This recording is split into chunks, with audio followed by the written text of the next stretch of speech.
family can be complicated, but I never expected my own brother and his wife to try to steal my beach house right from under me. I'm Rachel, and this is the story of how my sister-in-law's greed led to one of the most satisfying moments of justice I've ever experienced.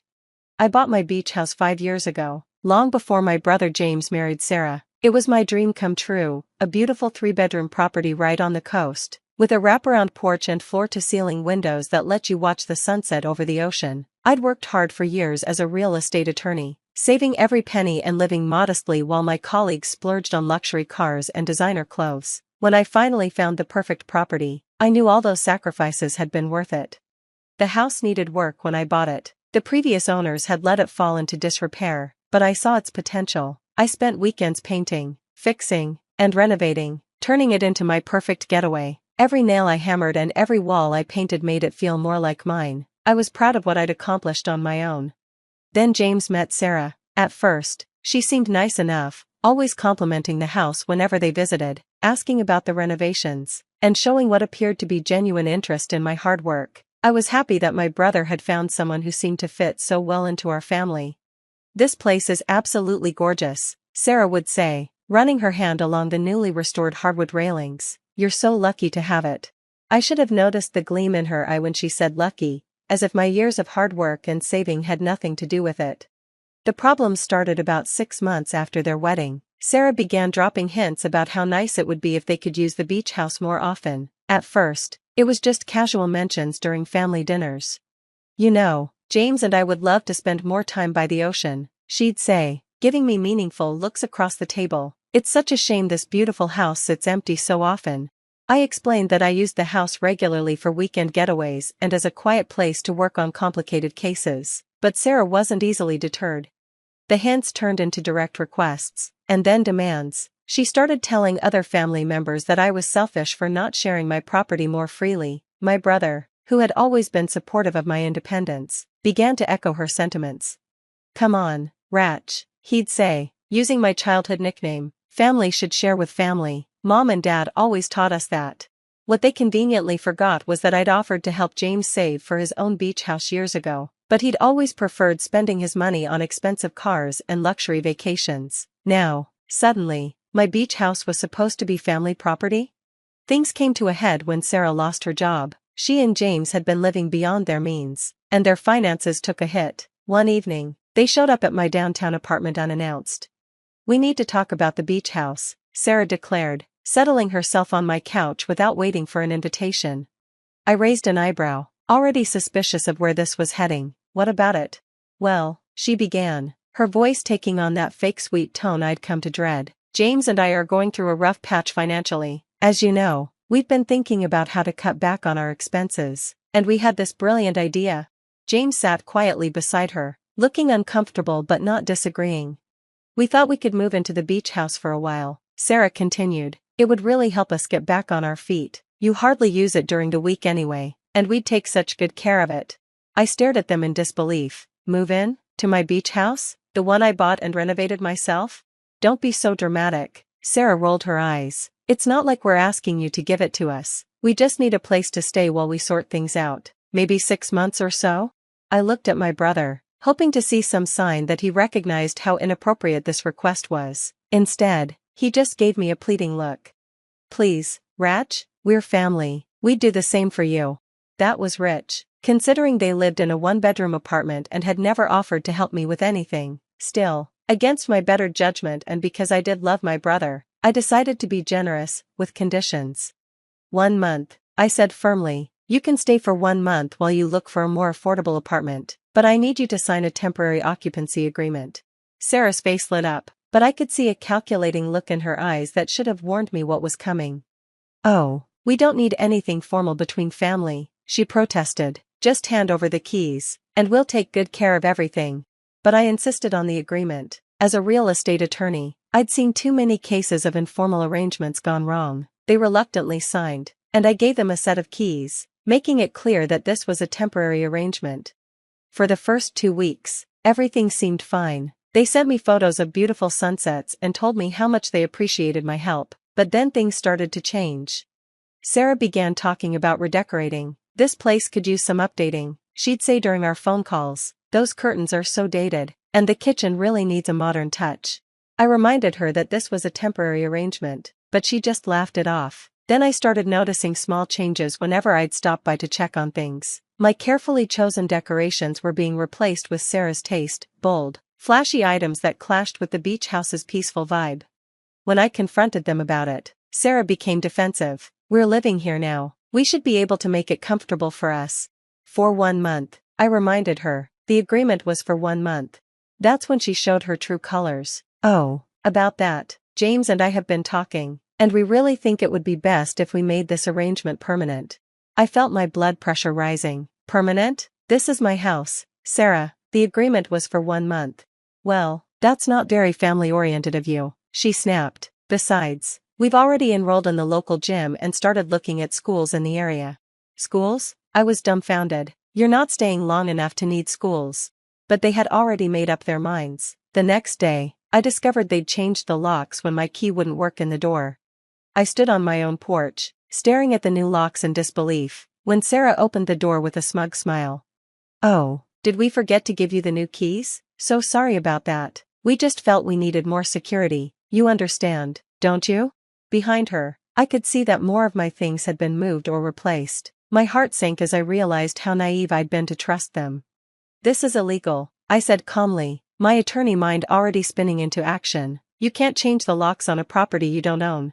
Sarah's smile widened. "Actually, possession is 9/10 of the law, isn't it? And since we're family, and you verbally agreed to let us stay here, it's basically adverse possession now." James looked it up.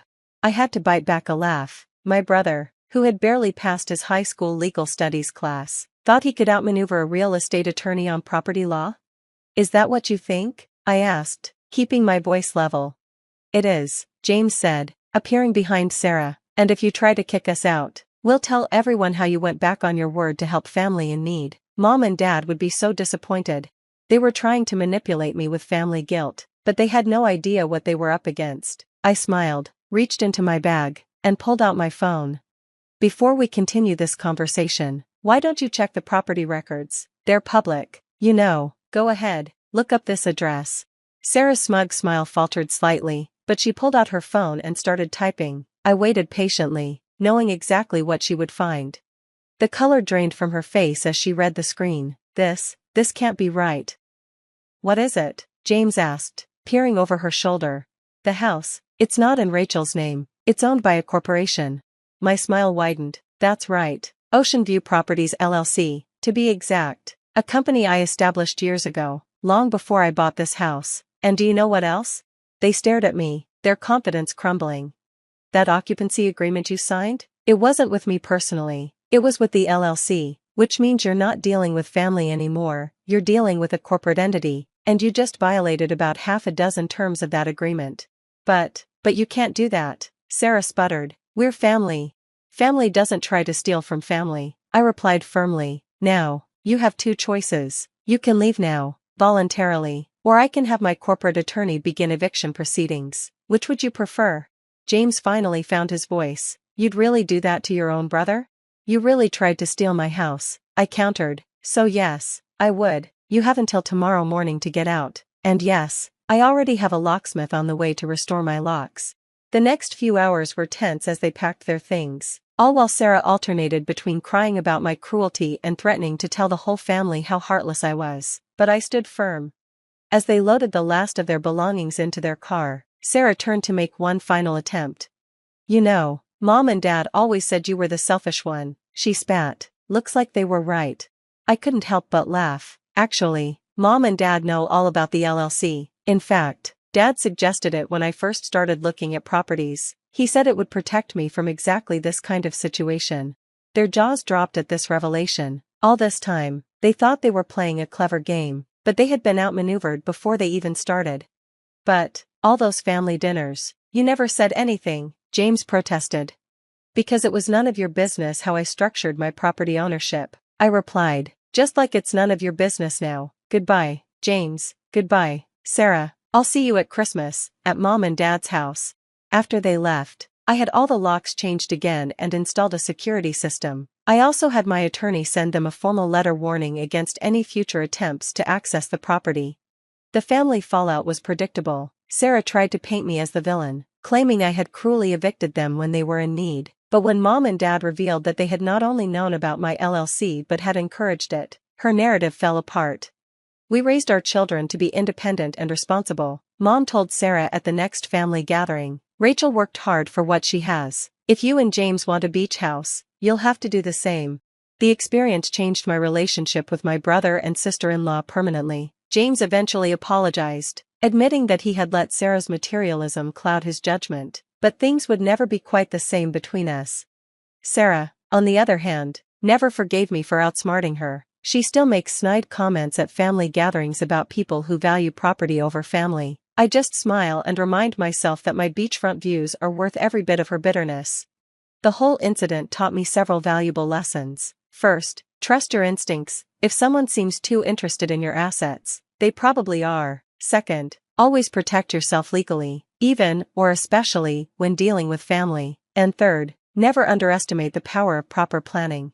My beach house remains my sanctuary, perhaps even more so now that I've had to defend it. Every time I sit on that wraparound porch, watching the sunset over the ocean, I'm reminded that some things are worth protecting, and that sometimes the best defense is careful preparation. The story spread through our extended family and friend circle, becoming a cautionary tale about greed and entitlement. Some cousins who had been considering similar moves on other family members' properties suddenly became much more respectful of boundaries. Sarah and James eventually got back on their feet financially, though it took them longer than it might have if they'd focused on solving their problems instead of trying to take what was mine. They bought a small house inland, no ocean view, but within their means. I still hear through the family grapevine that Sarah complains about how unfair it is that I have such a beautiful beach house all to myself, but now when she does, other family members just remind her of how she tried to steal it and failed. As for me, I've made some changes to how I handle family and property. I still host family gatherings at the beach house occasionally, but now everyone signs a visitor agreement first. Some call it excessive, but I call it prudent. The whole experience also led me to start a small side business advising other women on how to protect their assets, especially when dealing with family pressures. It's amazing how many people face similar situations but don't know how to protect themselves legally. One afternoon, about a year after the incident, I was sitting on my porch when I received an unexpected text from James. "I finally understand why you were so careful with your property," he wrote. "Sarah's been pressuring her parents to sign over their cabin to us. Says it's basically abandoned since they only use it in the summer. Sounds familiar, doesn't it?" I had to laugh at the irony. "Maybe you should suggest they form an LLC, I texted back. His response was quick, "Already did." Sarah wasn't happy about it.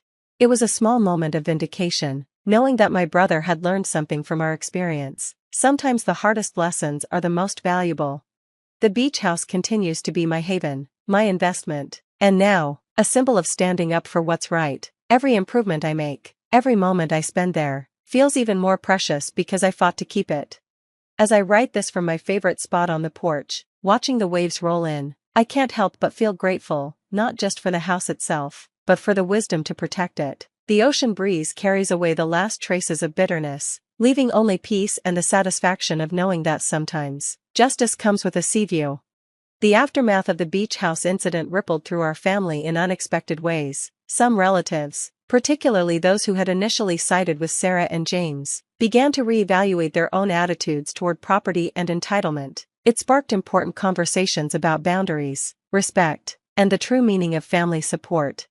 My parents, who had remained quietly supportive throughout the ordeal, later confessed that they had faced similar pressures from relatives over the years. Their advice about the LLC had come from their own experiences with family members who felt entitled to share in their success. "We knew you'd face this someday," Dad told me during a quiet moment at the beach house. "That's why we always taught you to be independent and protect yourself." Some people confuse family love with family obligation. Those words stuck with me, becoming a guiding principle in how I handled both personal and professional relationships. The beach house incident wasn't just about property, it was about standing up for oneself and maintaining healthy boundaries, even with family. Sarah and James's attempt to take over my beach house failed spectacularly, but the real estate records they discovered that day taught them a valuable lesson about assumptions and entitlement. Sometimes the sweetest victory isn't in winning the battle, but in having prevented it altogether through careful planning and foresight. Now, When I host family gatherings at the beach house, there's a new level of respect for what I built. Even Sarah, though she rarely visits, has stopped making snide comments about my selfishness. Perhaps she finally realized that protecting what you've worked hard for isn't selfish, it's smart. As for me, I've never regretted my decision to stand firm. My beach house remains exactly what I always wanted it to be, my personal sanctuary, earned through hard work and protected by wisdom. And every sunset I watch from my porch reminds me that some views are worth fighting for. The thing about rock bottom is you never see it coming. You think you're already there, scraping your knees on the ground until the earth cracks open and swallows you whole. I'm Vanessa, and I hit my rock bottom on a rainy Tuesday in October. The same day I buried my mother.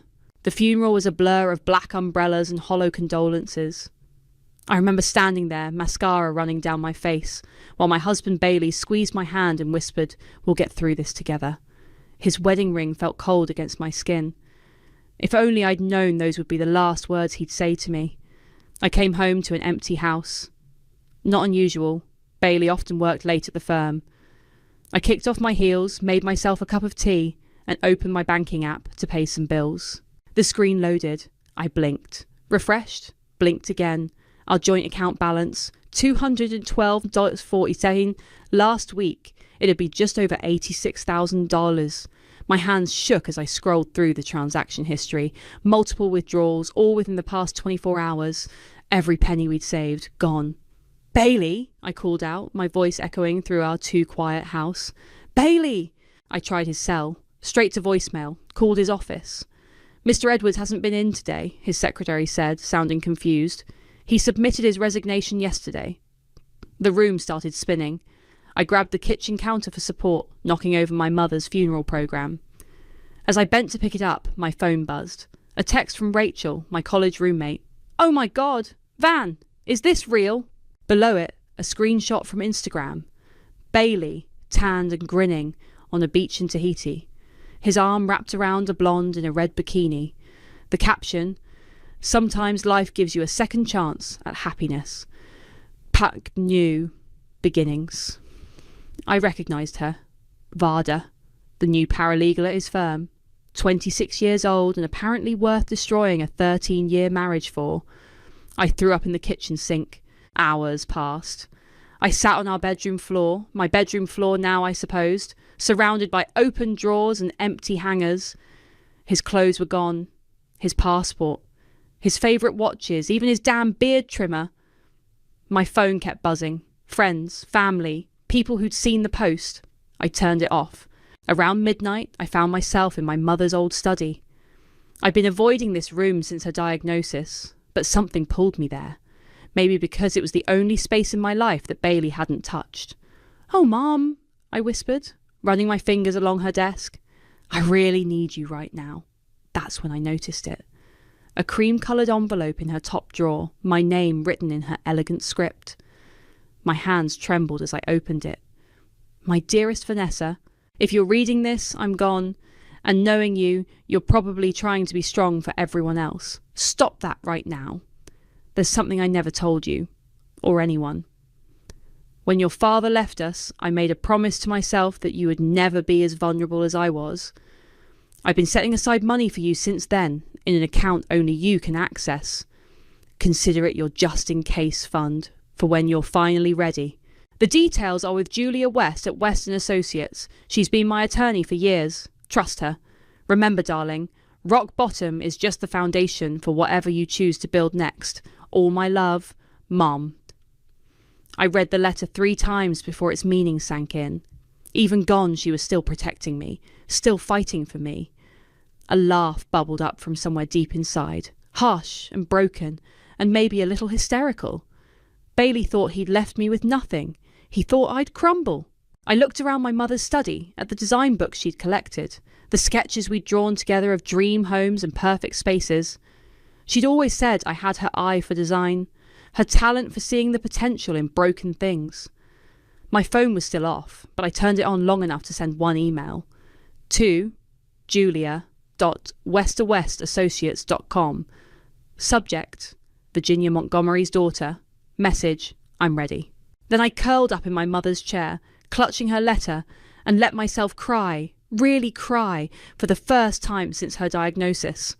For her, for my marriage, for the life I thought I had. Tomorrow I'd start building something new, but tonight I let myself sink all the way down to rock bottom. After all, you can't rise from the ashes until you let yourself burn.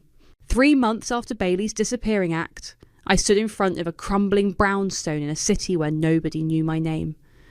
The realtor beside me kept chattering about potential and investment opportunity, but all I could hear was my mother's voice.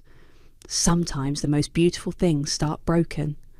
I'll take it, I said, cutting off his pitch mid-sentence. He blinked. Don't you want to see the inside first? I smiled. No need. This is the one. The brownstone sat on a quiet street in a neighbourhood my mother and I had explored years ago during one of our someday trips. We'd spend weekends visiting different cities, dreaming up renovation projects. Now standing here with my inheritance burning a hole in my bank account, it felt like she'd led me right where I needed to be. Julia, my mother's attorney turned my lifeline, met me at the closing 2 weeks later. She was everything I wasn't, perfectly polished, intimidatingly competent, and refreshingly blunt. You're sure about this? She asked, watching me sign the papers. It's a massive project. I need massive, I replied. I need something bigger than my grief. She nodded, understanding in her eyes. Well, you're going to need help. I know someone, an old friend of your mother's, actually. Isaias. He's an architect turned real estate consultant. Let me give him a call. Isaias arrived the next day, looking more like an artist than a businessman in his paint-splattered jeans and worn leather jacket. He walked through the brownstone, touching walls, testing floorboards, muttering to himself. Virginia's daughter, he said finally, turning to face me. She talked about you all the time. Said you had her eye. You knew my mum well. She consulted on some of my early projects, taught me everything I know about colour theory. He paused, studying my face. She'd be proud of this, you know, taking something broken and making it yours. We spent the next 2 months transforming the brownstone. I poured every penny of my inheritance and every ounce of my anger into it. Each demolished wall felt like breaking down another memory of Bailey. Every new coat of paint covered another layer of grief. The top floor would make a great rental unit, Julia mentioned one day, perched on a stepladder while helping me paint. Good income stream. Maybe, I said, distracted by a text from my old neighbour.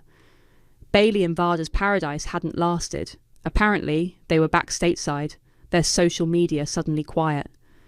Speaking of rentals, Julia continued too casually, I heard through the grapevine about someone looking for a place. Young professional, excellent credit, needs something ASAP. I looked up. Why do I feel like there's more to this story? Julia climbed down from her ladder, wiping paint from her hands. Her name is Veda Fox. The paintbrush slipped from my grip, clattering to the floor. Before you say no, Julia held up her hands. Think about it. The universe just handed you a golden opportunity. To what? Rent to the woman who helped destroy my marriage? To take control of the narrative. Julia's eyes gleamed. She has no idea who you are. She's never seen your face. Bailey made sure of that. You'd be her landlord through my office as the property manager. The power would be entirely yours. I stared at the fresh paint on the walls, the colour my mother and I had once picked out for my someday home. What would she say about this? Isaias chose that moment to walk in, arms full of tile samples. He took one look at my face and set them down. What did I miss? After Julia explained, he let out a low whistle. That's either brilliant or terrible. No in between. It's insane, I said, but something was stirring in my chest. Something that felt like purpose. Is it? Julia raised an eyebrow. Or is it exactly what you need? I walked to the window, looking out at my new city. Somewhere out there, Bailey thought I was probably still crying in our empty house. He thought he'd written the end of my story. The lease would be ironclad? I asked. Julia smiled. Absolutely bulletproof. And she wouldn't know? Not unless you wanted her to. I turned back to them, something like power unfurling in my chest. Do it. Draw up the papers. Isaias shook his head, but he was grinning. You really are Virginia's daughter. That night, I sat in my half-finished living room, surrounded by paint swatches and renovation plans. My phone buzzed with a text from Julia. Lease papers sent to VF. She's desperate to move in ASAP. I looked up at the ceiling, thinking about the empty apartment above me. Soon it would house the woman who helped Bailey destroy everything I thought I had. But this time, I'd be the one holding all the keys. Varda moved in on a Sunday. I watched through my office window as she directed movers with the kind of entitled confidence that comes from never having your world shattered. Her blonde hair was shorter now, but she still wore red like a weapon. "Stop hovering," Julia scolded, appearing beside me. "You're going to give yourself away." "I'm not hovering, I'm observing." "You're obsessing. Now come help me set up the design studio. That's what you're supposed to be focusing on." She was right. The ground floor of the brownstone was transforming into my new business space, a boutique interior design studio. My mother's legacy becoming my fresh start, one paint swatch at a time. The next few weeks fell into a strange rhythm. I'd hear Varda's heels clicking above me, her voice carrying through the vents as she took calls. I learned her patterns, her habits, the way she ordered delivery at midnight, how she sang horrible karaoke when she thought no one could hear. "This is getting creepy," Isaias commented one morning, catching me taking notes on her schedule. "It's research," I defended. "It's stalking, with better lighting and the hardwood floors." But then I overheard something that made all my research worth it. Varda was on her balcony, having what she thought was a private conversation. "He's driving me insane, Milo," she hissed into her phone. "Bailey won't stop asking for money. Says he's between opportunities with whatever that means. I didn't sign up to be someone's sugar mama." I nearly dropped my coffee. "No, I haven't told him about you," she continued. "He'd lose it. You know how possessive he gets. Yes, I know we shouldn't be seeing each other again, but..." I grabbed my phone and texted Julia. "You need to hear this." 20 minutes later, Julia sat in my office, eyes wide as I replayed the conversation I'd recorded. "So," she said slowly, "Bailey's broke, mooching off Varda, and she's cheating on him with someone named Milo?" "Karma's not just a bitch," I smiled. "She's an artist." "Van," Julia's voice held a warning. "Don't get cocky. One wrong move and this whole house of cards collapses." But it was hard to stay cautious when everything was falling so perfectly into place. My design business was taking off. Turns out there's a market for someone who understands how to rebuild from scratch. I had 3 clients already, including a tech startup that wanted their whole office redesigned. Then one morning, everything shifted. I was unlocking the studio door when movement caught my eye. A familiar figure stood across the street staring at the building. Bailey. He looked different, cheaper somehow, without his designer suits and carefully maintained beard. He checked a piece of paper, then the building number again. My heart hammered, but years of practicing fake smiles at law firm parties paid off. I kept my face neutral, turned the key, and walked inside like I hadn't seen him. Through the window, I watched him enter the building, heard his footsteps pass my door, listened as he climbed the stairs to Varda's apartment. The shouting started 10 minutes later. "You're sleeping with Milo again?" Bailey's voice boomed through the vents. "After everything he did? You're one to talk about betrayal!" Varda screamed back. "You said you had savings. You said we'd start fresh. I had savings until you started spending them all. Get out before I call the police." Something crashed. A door slammed, more footsteps on the stairs, harder this time. I texted Julia. "B showed up. Major fight with V. This might complicate things." Her response was immediate. "Stay hidden. Let them implode on their own." But that night, lying in bed, I heard something that changed everything. Soft crying from above, then Varda's voice on the phone. "Mum, I really messed up. No, I can't come home, because he'll find me there. You don't understand. He gets scary when he's angry." I sat up, something cold settling in my stomach. This wasn't part of the plan. Revenge was supposed to feel good, wasn't it? So why did I feel like I was watching a car crash in slow motion? My phone lit up with a text from Isaias. "Just drove by. Bailey's sitting on your front steps. Looks like he's not leaving." I crept to my window. Sure enough, there he was. Broken.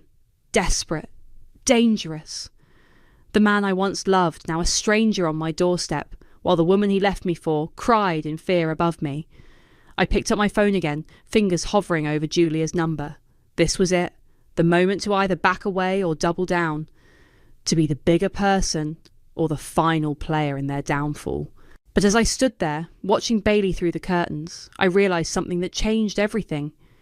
He wasn't just here to fight with Varda. He was looking for a place to stay. The morning sun was just creeping over the buildings when I opened my front door.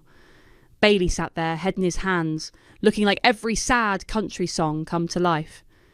"We're not open yet," I said, keeping my voice neutral, professional. He looked up, eyes red-rimmed and unfocused. For a moment, he just stared, like his brain couldn't process what he was seeing. Then recognition hit him like a slap. "Vanessa!" His voice cracked. What are you doing here?" "I work here." I leaned against the doorframe, arms crossed. "The better question is, what are you doing sleeping on my doorstep?" "Your doorstep?" He stood up, swaying slightly. You own this place?" "Among other things." I watched him process this, enjoying the confusion on his face. "Amazing what you can do with a little inheritance and a lot of motivation." His face darkened. "Inheritance? What inheritance?" "Mum's parting gift." I smiled, all teeth. "The one she made sure you'd never know about." He ran his hands through his unwashed hair, looking wildly around like he'd walked into a trap, which, in a way, he had. "Van, I know I messed up. Everything's falling apart. Varda, she..." He choked on her name. "She took everything." "Karma's funny that way." "Please." He stepped closer, that old familiar desperation in his eyes. The same look he'd used when he needed me to bail him out of trouble. "I just need a place to stay, just for a few nights, to figure things out." "Like you gave me time to figure things out." "I was wrong," he whispered. "I was so wrong. You were always the strong one. I was weak, stupid." Finally, something we agree on. He reached for my hand. I stepped back. "Don't!" My voice could have frozen hell. "Don't you dare try to manipulate me again." "I'm not. I swear. I've changed. Hitting rock bottom changes you." I laughed, a sharp, bitter sound that made him flinch. "Rock bottom? You don't know the first thing about rock bottom. Rock bottom is coming home from your mother's funeral to find your husband gone. Rock bottom is discovering 13 years of marriage meant less than a 26-year-old in a push-up bra." "Van..." "But you want to know the funny thing about rock bottom?" I stepped closer, dropping my voice. "It shows you exactly who you are. And I'm not the weak, dependent wife you left behind." His shoulders slumped. "So that's it. You're just going to leave me out here?" I studied him, this man I'd once built my life around. He looked smaller somehow, less shiny, like a cheap knockoff of the person I thought I'd married. "The couch," I said finally. "One night. You leave tomorrow." His face lit up with hope. "Really?" "God, Van, thank you. You won't regret." "Don't!" I held up my hand. "This isn't forgiveness. This is me proving I'm not you." I led him inside, watching his eyes widen as he took in the transformation. The sleek design studio, the carefully curated artwork, the life I'd built without him. "This is incredible," he breathed. "Yes, it is." I pointed to the couch. "Bathroom's down the hall. Don't touch anything else. Don't go upstairs. And Bailey..." I waited until he met my eyes. "If you try anything, if you so much as breathe wrong, I'll have the police here so fast your head will spin." He nodded quickly. "I understand. Thank you." I turned to leave, then paused. "Oh, and one more thing. How's the view from Varda's balcony? I've been meaning to ask her about the sunset." The colour drained from his face. "What?" "Good night, Bailey." I climbed the stairs to my apartment, my heart pounding but my steps steady. Through the ceiling, I could hear Varda moving around, probably getting ready for bed, completely unaware that her ex-lover was directly below her. My phone buzzed with texts. Julia. "Have you lost your mind?" Isaias. "This is either brilliant or suicidal." Julia again. "Call me right now." I ignored them all, instead pulling up the security camera feed on my tablet. Bailey sat on the couch, head in his hands, occasionally looking around like he couldn't believe where he'd ended up. Join the club, I thought. Tomorrow would bring its own complications. Tomorrow I'd have to deal with the consequences of having both Bailey and Varda under my roof. Tomorrow I'd have to face Julia's lectures and Isaias's concerned looks.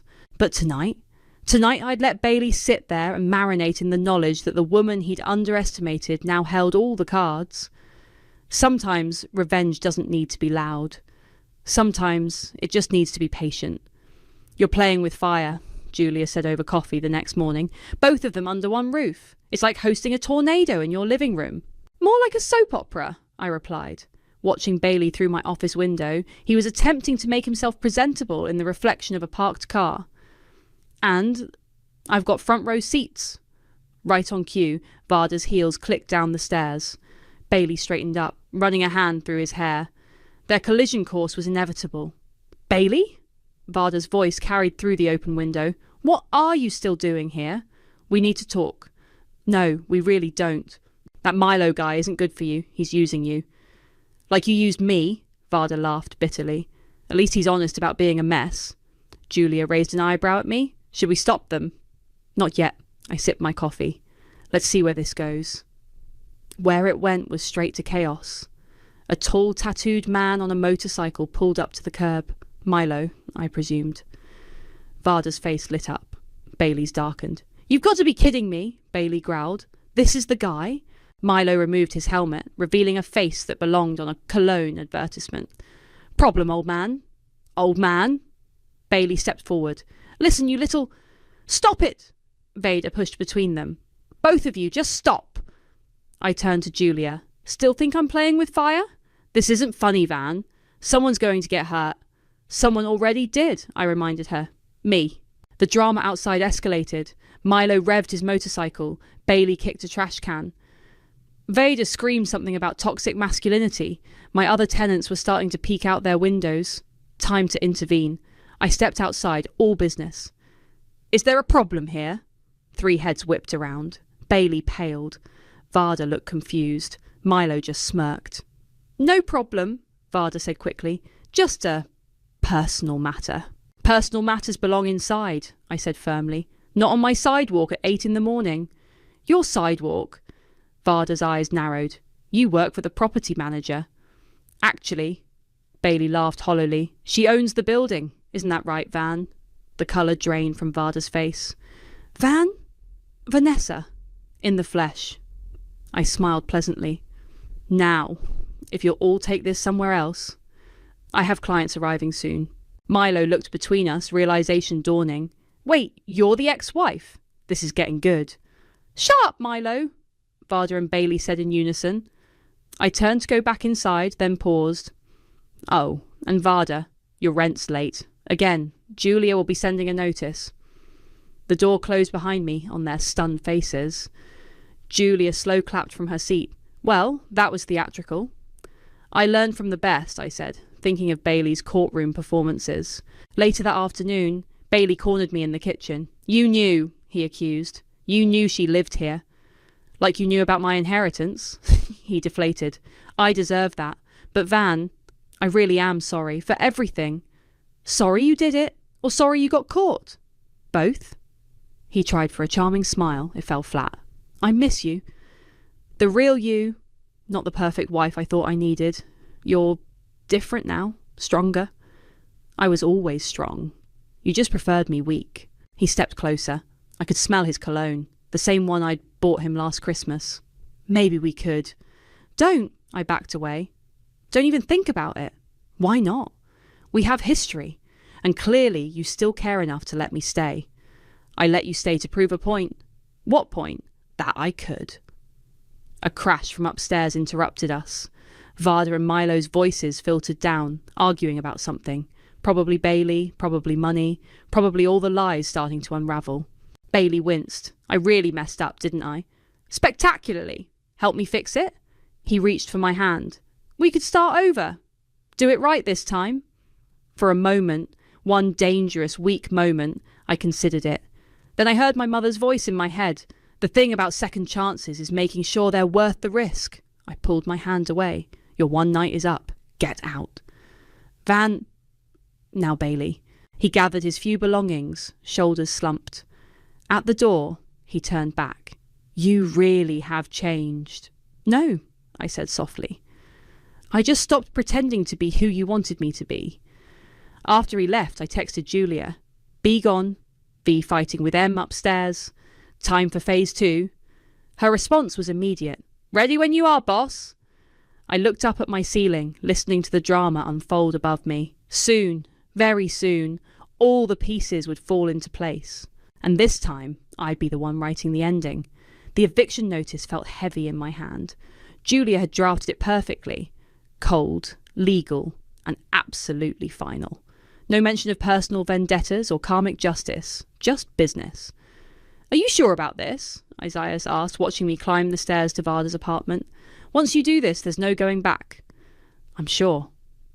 I knocked on her door. 3 sharp raps that echoed my heartbeat. Varda opened it, makeup perfect despite the chaos I'd heard earlier. Her eyes narrowed when she saw me. What do you want? We need to talk about your lease. Talk to Julia. She handles everything. Not anymore. I held up the notice. This comes directly from the owner. Fine. She stepped aside, letting me enter her apartment. My apartment, really. Let's talk. The space looked nothing like when I'd renovated it. Designer clothes draped over every surface. Empty wine bottles lined the windowsills, and a lingering scent of expensive perfume hung in the air. Your lease won't be renewed, I said, getting straight to the point. You have 30 days to vacate. What? She spun around. You can't do that. I have rights. Actually, I can. The building is being restructured for commercial use. Bullshit! She grabbed her phone. I'm calling the owner right now. Go ahead. I settled onto her couch, enjoying the moment. I'll wait. I have Julia's number for the property owner. She scrolled through her contacts. You mean this number? I pulled out my phone, showing her the same digits on my screen. Save yourself the call. I'm right here. The phone slipped from her fingers. What? I own this building, Varda. Have owned it for 2 years. I stood up slowly. Did you really think I'd just disappear after you and Bailey destroyed my life? This is insane. She backed away. You've been spying on me? Spying implies secrecy.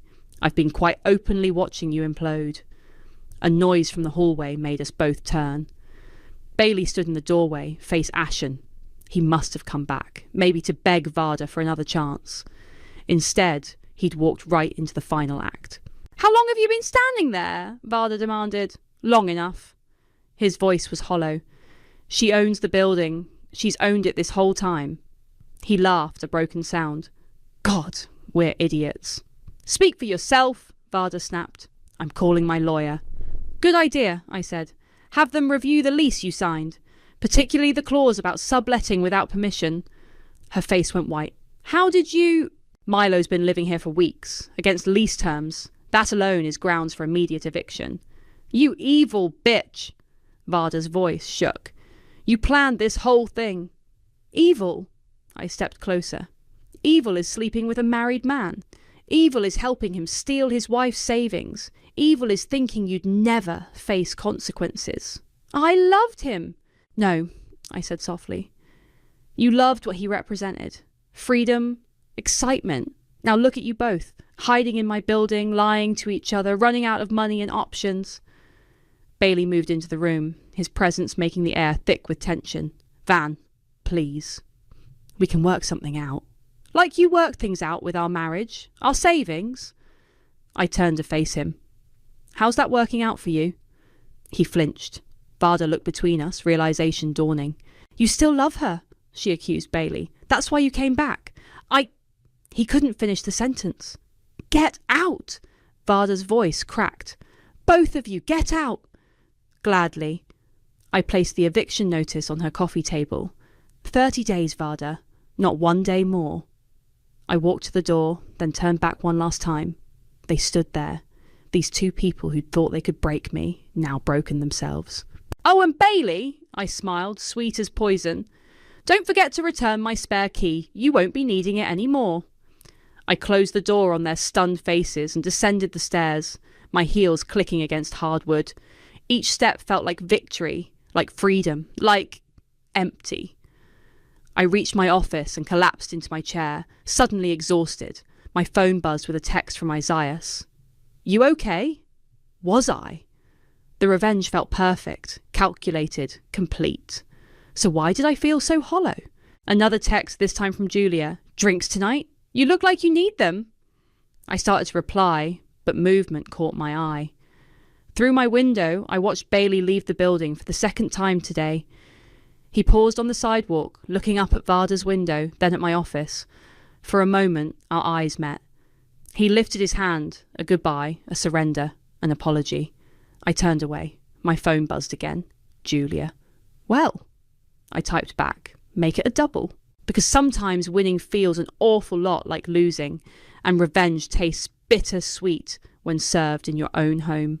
You have a visitor, Julia announced, poking her head into my office 3 days after the eviction notice. Says she's Bailey's sister. I looked up from my design sketches. Claire? Should I tell her you're busy? I hadn't seen Claire since the wedding. She'd been the only one in Bailey's family who seemed genuinely happy for us. No, send her in. Claire walked in looking exactly as I remembered, elegant, composed, and carrying enough designer handbags to stock a small boutique. But her eyes were tired. Hello, Vanessa. She settled into the chair across from me. Quite a place you've built here. Claire, this is unexpected. I heard about what happened, with Bailey and that girl, she sighed. I wish I could say I was surprised. I set down my pencil. You knew? About this specific incident? No. About Bailey's pattern? She pulled out an envelope. Let's just say you weren't the first. The envelope contained photos, old ones. Bailey in college, arm around a girl I didn't recognise. Bailey at his first law firm, with another woman. Different faces, same story. Why show me these now? Because I should have shown you years ago. Claire's voice cracked. Our parents enabled him. Cleaned up his messes, paid off the women he hurt. I thought you were different, that he'd finally grown up. You're not responsible for his choices. No, but I'm responsible for my silence. She reached across the desk, squeezing my hand. I'm sorry, Van. You deserved better. A crash from upstairs interrupted us, Varda and Milo fighting again. Claire raised an eyebrow. That would be your brother's karma in action, I explained. Ah! She smiled grimly. Speaking of karma, Bailey showed up at my house last night, drunk, crying about how he'd lost everything. What did you tell him? To grow up and face consequences for once in his life. She stood, smoothing her skirt. I also told him if he tried to hurt you again, I'd testify about every woman he's ever wronged. I walked her to the door, emotion thick in my throat. Thank you, Claire. Take care of yourself, Van. And... She paused. Maybe read that letter in your hand. I looked down. Somehow, while we were talking, she'd slipped another envelope onto my desk. Inside was a familiar cream-coloured paper, my mother's stationery. How did you... Bailey had it. Found it when he was going through your things that day. Never opened it, thank God. I thought you should have it back. After she left, I sat staring at the unopened letter. My mother's last words stolen, then returned. Above me, Varda's drama continued to unfold like a bad TV show. My phone lit up with texts. Julia. V's lawyer called. They're contesting the eviction. Isaias. Need backup? I can be there in 20. Julia again. Also, Bailey's camped outside again. I ignored them all, fingers trembling as I opened the letter. My dearest Vanessa, if you're reading this, you've probably done something either very brave or very foolish, knowing you, possibly both. You've always been like that. Passionate, determined, sometimes too clever for your own good. But remember this. Forgiveness isn't forgetting. It's freeing yourself from the weight of someone else's choices. It's choosing peace over power. I learned that too late with your father. Don't make my mistake. Love always, Mum. A door slammed upstairs, followed by footsteps on the stairs. Varda appeared in my doorway, mascara streaked down her face. Fine, she said. You in. I'll leave. Just stop making my life hell. I looked at her, really looked at her. She was young, scared, broken, just like I had been. Sit down, I heard myself say. What? Sit. Down. She did warily. I pulled out 2 glasses and a bottle of bourbon I kept for difficult clients. Here's what's going to happen, I said, pouring us both a drink. You're going to tell me the truth about everything. Bailey, the money, all of it. In return, I'll give you until the end of the month to find a new place. No contest, no lawyers, no drama. Why would you do that? I glanced at my mother's letter. Because carrying hate is exhausting, and because someone once told me that rock bottom is just the foundation for whatever you choose to build next. She took the glass with shaking hands. I really am sorry, you know. I know. I raised my glass. To new foundations? She clinked her glass against mine, a ghost of a smile crossing her face. To new foundations. Above us, Milo's motorcycle roared to life, then faded into the distance. Sometimes letting go happens in the smallest moments, in the spaces between revenge and redemption. And sometimes it happens over bourbon with your ex-husband's ex-mistress, while your mother's words echo in your head about choosing peace over power. The moving truck pulled away from my building, taking Varda and her designer wardrobe with it. She'd left a key and a note. Thank you for the second chance. I won't waste it. Well, that's anticlimactic, Julia said, watching from my office window. I expected more drama. Sometimes the best revenge is letting people go, I replied, thinking of my mother's letter. Speaking of letting go, Isaias appeared in the doorway. Your new tenants are here. Want to meet them? I followed him upstairs to what used to be Varda's apartment. A woman about my age stood there with her teenage daughter, both looking around with wide eyes. I'm Sarah, the woman said, extending her hand, and this is Maya. She's the reason we chose this place. She saw your design studio downstairs and wouldn't stop talking about it. Maya blushed. Mom, you're interested in design? I asked. The girl nodded eagerly, pulling out a sketchbook. I want to do what you do. Make broken things beautiful again. My throat tightened. Those were my mother's words. Show her your drawings, Sarah encouraged. Maya's sketches were raw but talented, full of colour theories and spatial concepts that reminded me of my own early work. Of afternoons spent in my mother's study, dreaming of someday. Would you like to intern at the studio? I heard myself ask. After school, maybe weekends? Maya's face lit up. Really? Really? I smiled. Every designer needs a mentor. Later that evening, I sat in my mother's old chair, the one piece of furniture I'd brought from my old life. Julia and Isaias had gone home, and the building was quiet except for the soft sounds of Sarah and Maya settling in upstairs. My phone buzzed. A text from Claire. Bailey checked into rehab today. Real rehab, not the spa kind. Thought you should know.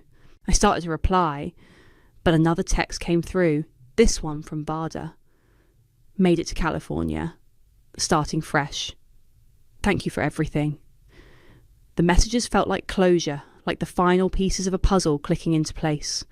Not the revenge story I planned, but maybe something better. A knock at my door interrupted my thoughts. Maya stood there, sketchbook in hand. Sorry to bother you, she said quickly. But I had this idea for the empty retail space downstairs. Come in, I said, pulling up a chair. Show me. She opened her sketchbook, explaining her vision with the kind of enthusiasm I'd once had, the kind my mother had nurtured, the kind Bailey had tried to dim. What do you think? Maya asked, biting her lip. I looked at her drawings, then at the empty space on my wall where I'd been planning to hang my degrees. Instead, I picked up my mother's framed design license, the one that had started it all. I think, I said, hanging it up. This is exactly what this place needs, a fresh perspective. Really? Her eyes shone. Really? But first, I pulled out my mother's design books. Let me show you where it all began. As I walked Maya through the basics of colour theory and spatial relationships, I felt something shift inside me. The anger, the bitterness, the need for revenge, it all seemed smaller somehow. Less important than this moment, teaching this girl what my mother had taught me. My phone buzzed again. Another text from Claire. Found more of Mom's old letters in Bailey's things. Want them? I looked at Maya, absorbed in studying a page about architectural fundamentals, at the framed license on my wall, at the life I'd built from the ashes of betrayal. No, I typed back. Keep them. That chapter's closed. Maya looked up. Everything okay? Better than okay, I smiled. Now, about that retail space. Tell me more about your vision. She launched into her ideas, gesturing excitedly. Through the window, I could see the city lights coming on, the sky turning purple with dusk. Somewhere out there, Bailey was finally facing his demons. Varda was starting over. And here I was, in the building my mother's legacy had built, passing on her gift to someone new. He thought I'd crumble without him. Instead, I'd become the foundation someone else could build on. And that, I realised, was the best revenge of all. Maya, I said, interrupting her enthusiastic pitch, how would you feel about making this a real project? Not just sketches, but an actual renovation. Her eyes widened. You mean it? I mean it. I handed her a fresh sketchbook, my mother's, still blank after all these years. Sometimes the most beautiful things start broken. She took the sketchbook like it was made of gold. And in that moment, I finally understood what my mother had known all along. True strength isn't in tearing things down. It's in building something new. The manila envelope sat unopened on my desk, its presence mocking me as Frank's words still rang in my ears. I'm leaving you for Rosalie, my secretary. He'd said it so casually, like he was telling me he'd picked up milk from the store. I'm Lillian, and until exactly 47 minutes ago, I thought I was living the American dream. Successful husband, beautiful daughter in college, and a secret tech startup that was about to change everything. Now, I was just another statistic, a woman being left for someone younger. Mom? Jayla's voice crackled through my phone speaker. Dad just texted me something weird. Are you okay? My fingers trembled as I gripped the phone tighter. Can you come over, sweetie? We need to talk. I'm already on my way. While waiting for Jayla, I finally picked up the envelope. Inside was a letter from Griffin, one of Silicon Valley's most prominent investors, expressing interest in my startup. The irony wasn't lost on me, my greatest professional triumph arriving alongside my greatest personal failure. The doorbell rang, and I opened it to find not just Jayla, but Eloise too. My best friend must have heard the news through our mutual contacts. Oh, honey, Eloise said, pulling me into a hug. I came as soon as I heard. Jayla stood behind her, eyes wide with concern. Mom, what's happening? We moved to the living room, the same room where Frank and I had spent countless evenings planning our future. Now it felt like a museum of broken promises. Your father, I started, then cleared my throat. Your father is leaving us for Rosalie. His secretary? Jayla's voice cracked. The one who brought us Christmas cookies? The very same, I said, trying to keep my voice steady. He moved out this morning while I was at work. Eloise cursed under her breath. That coward couldn't even face you properly? He left a note on the kitchen counter, I said, gesturing to the crumpled paper on the coffee table. Said he'd send someone for his things. Jayla picked up the note, her hands shaking. How long? 6 months, according to him, though who knows if that's even true. I saw them together last week at that new cafe downtown, Eloise admitted, looking guilty.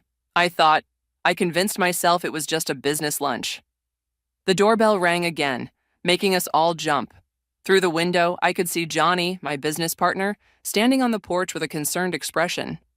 Come in, I called out, not bothering to get up. Johnny entered, his usually cheerful face serious. I just heard from Eva at the office. Lillian, I'm so sorry. Eva knows? I asked, suddenly feeling sick.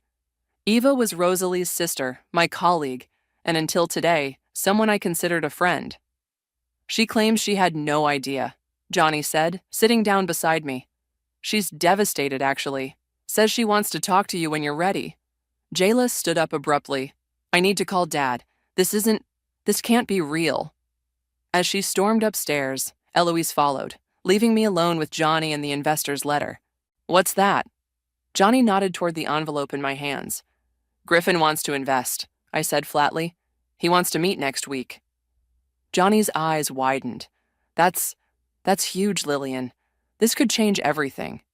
Everything's already changed, I whispered, but then something shifted inside me. Maybe it was the shock wearing off, or maybe it was the realization that I had more to lose than just my marriage. I stood up, smoothing my skirt. Schedule the meeting with Griffin, and Johnny, don't tell anyone about this yet, especially not Eva. Of course, he replied, watching me carefully. What are you thinking? I'm thinking it's time to show everyone exactly what I'm capable of. I picked up Frank's note and tore it in half, starting with my dear husband. From upstairs, I could hear Jayla's muffled sobs and Eloise's soothing voice. My heart ached for my daughter, but beneath the pain, something else was growing. Determination. My phone buzzed with a text from Frank. I hope you understand. We can keep this civil. I deleted the message without responding. Civil? He hadn't been civil when he'd been sneaking around with Rosalie. He hadn't been civil when he'd left me with nothing but a note. The investor's letter felt heavy in my hands, a lifeline thrown just when I needed it most. Frank might have taken my present, but he wouldn't take my future. Not anymore. I looked at Johnny, who was still watching me with concern. Want to help me change the world? He smiled, and for the first time that day, I felt something close to hope. Always. 3 days after Frank left, I finally forced myself to check our joint accounts. The numbers on the screen made my coffee go cold in my hands. He did what? Eloise nearly shouted across my kitchen table. That's not just unethical, it's illegal. Transferred almost everything, I said, turning my laptop to show her. Left just enough to avoid immediate suspicion. Must have been siphoning it off for months. My phone buzzed. Eva again. I'd been avoiding her calls since the news about Frank and Rosalie broke, but now I wondered if she might have useful information. You should talk to her, Eloise said, reading my mind. Ava's not Rosalie. She's been your friend for years. Fine, I answered the next call. Ava? Lillian, thank God. Her voice was strained. I've been trying to reach you. Can we meet? Please? There's something you need to know. 20 minutes later, Eva sat across from me at a quiet cafe, her hands wrapped around an untouched latte. I had no idea about Rosalie and Frank. I swear on my life. I believe you, I said, surprising myself by meaning it. There's more. Eva leaned forward. I overheard Rosalie on the phone yesterday. She's not planning to stay with Frank. She's using him to get ahead in his company. Then she's going to leave him for someone else. The irony should have made me laugh, but instead I felt hollow. Does he know? No, and I'm not supposed to know either. Eva's eyes were pleading. I want to help you, Lillian. Whatever you need. My phone buzzed with a text from Johnny. Griffin confirmed for 2 p.m. You ready? Actually, I said to Eva, there is something you can help with. How much do you know about quantum computing? 2 hours later, I walked into Griffin's office with Johnny by my side. The investor's corner office screamed old money, but his eyes were sharp and modern. Show me what you've got, Griffin said, skipping pleasantries. I pulled out my tablet and launched the presentation. We're not just building another quantum computer. We're revolutionizing how they interface with existing systems. As I walked him through the technology, I could see Griffin's expression shifting from polite interest to genuine excitement. Johnny jumped in with technical details, and together we painted a picture of the future, our future.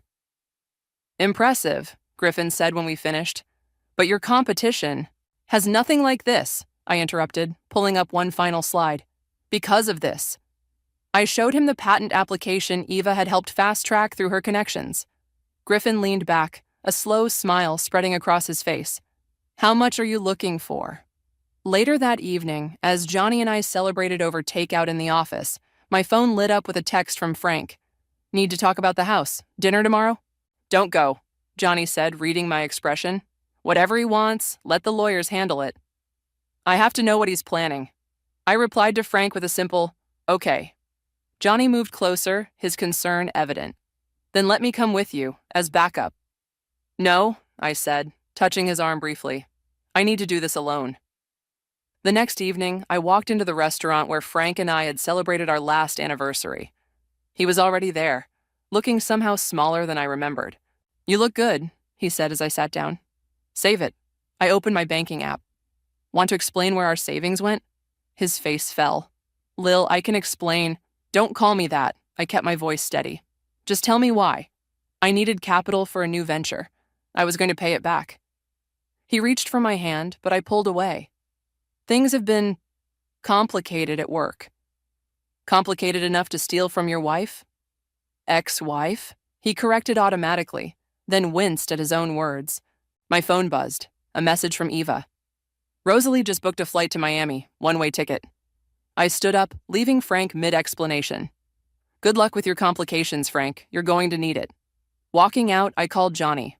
Remember that press release we were holding back on? Release it tomorrow and call Griffin. Tell him we're ready to move faster. Are you sure? Johnny asked. Once we announced the patent, I'm sure. I got into my car, watching Frank through the restaurant window as he sat alone, staring at his phone. It's time everyone knew exactly what we've built. The engine hummed to life, and with it, my resolve strengthened. Frank had always underestimated me, treated my work as a hobby. He wasn't the only one. Our entire industry had dismissed my ideas as unrealistic. Well, they were about to learn just how wrong they'd been. All of them. The press release hit like a tsunami. By noon, my phone wouldn't stop ringing, and our company's website had crashed 3 times from the traffic. Mom? Jayla stood in my office doorway, looking uncertain. I saw the news. Why didn't you tell me? I gestured for her to come in, closing my laptop. I wanted to protect you from all this. I'm not a kid anymore. She sat down, fiddling with her bracelet, a nervous habit she'd inherited from me. Dad called. He sounds scared. He should be. I pulled up an email on my screen. Look what Eva just sent me. Jayla leaned in to read the internal memo from Frank's company. Their stock had dropped 15% since our announcement. Our patent had effectively made their main project obsolete. Did you know, Jayla asked, when you filed the patent, that it would hurt his company? Yes. I met her eyes. That it would hurt him? That was just a bonus. My phone buzzed. Griffin again. This time I answered. Lillian, you brilliant woman. His voice boomed through the speaker. The board is ready to triple our investment. How fast can you get downtown? Give me 30 minutes. I hung up and looked at Jayla. Want to see how your mom changes the world? She smiled, the first real smile I'd seen from her in weeks. Can we get ice cream after? Deal. Griffin's boardroom was packed with investors when we arrived. Johnny was already there, looking sharp in his best suit. He gave Jayla a warm hug before pulling out chairs for both of us. Ladies and gentlemen, Griffin began, I believe you've all seen the news. Lillian, would you like to walk us through the next phase? I stood up, feeling every eye in the room. Our quantum interface isn't just theoretical anymore. We have a working prototype. The room erupted in murmurs. Johnny pulled up the demonstration on the main screen while I continued. Traditional quantum computers require specialized environments and expertise. Our interface makes quantum computing accessible to any existing system. We're not just building better computers, we're democratizing the future. 2 hours later, we walked out with full funding and a development timeline that would put us in market within 6 months. Jayla hugged me tight outside the building. That was amazing. You were amazing. Ice cream time? I asked, but my phone buzzed again. Ava's name flashed on the screen. Take it, Jayla said. I'll wait by the car. Eva, what's wrong? Rosalie's gone. Ava's voice was shaky. She cleaned out Frank's personal accounts this morning and disappeared. He's at the office having a complete meltdown. I leaned against a nearby wall, processing this. Did she leave anything behind? Just a note saying she never loved him. Lillian, there's something else. She took documents from his office. Sensitive ones. My laugh surprised even me. Karma's quite the artist, isn't it? Frank's asking about you. He knows you're behind the patent that's tanking his company's stock. Good. I watched Jayla by the car, scrolling through her phone. Let him know exactly what he threw away. He's not the only one worried, Eva continued. The board is meeting tomorrow. There's talk of forcing him out. After hanging up, I joined Jayla at the car. Change of plans. How about we get that ice cream to go and have a movie night at home? Like we used to. Her eyes lit up. Can we build a blanket fort? Absolutely. At home, halfway through our second movie and surrounded by blankets and pillows, my phone lit up with a text from Johnny. Turn on the business news. Now. I grabbed the remote, switching channels just in time to see Frank's company announcing an emergency board meeting. The ticker showed their stock down another 12%. Is this because of your patent? Jayla asked quietly. Partly. I pulled her closer. But mostly it's because your father made bad decisions, in business and in life. He called again while you were in the bathroom, said he needs to see you, said it's urgent. I turned off the TV. He'll have to wait. Tonight is for us. Later, after Jayla had fallen asleep on the couch, I checked my emails one last time.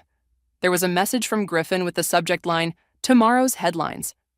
Attached was an advance copy of a major tech magazine's article about our company. The title read, The Future of Computing, How One Woman's Vision Could Change Everything. I closed my laptop and looked at my sleeping daughter, thinking about legacy and karma and the strange ways life balances its books. Frank had tried to leave me with nothing. Instead, he'd freed me to become everything I was meant to be. My phone buzzed with another message from him. Please, I need your help. I turned off my phone without replying. Tomorrow would bring its own challenges, but tonight in our blanket fort we were safe. We were whole. We were enough. The stack of papers Ava had just handed me felt like dynamite in my hands. Financial records, unauthorized transactions, falsified reports, all bearing Frank's signature. "He's been cooking the books for years," Ava said, her voice barely above a whisper in my office. "Rosalie didn't just take his money. She took his insurance policy against prosecution." "Does he know you found these copies?" Ava shook her head. "I made these before she left. I knew you'd need them." My desk phone buzzed. "Lillian, Johnny's here with the prototype team," my assistant announced.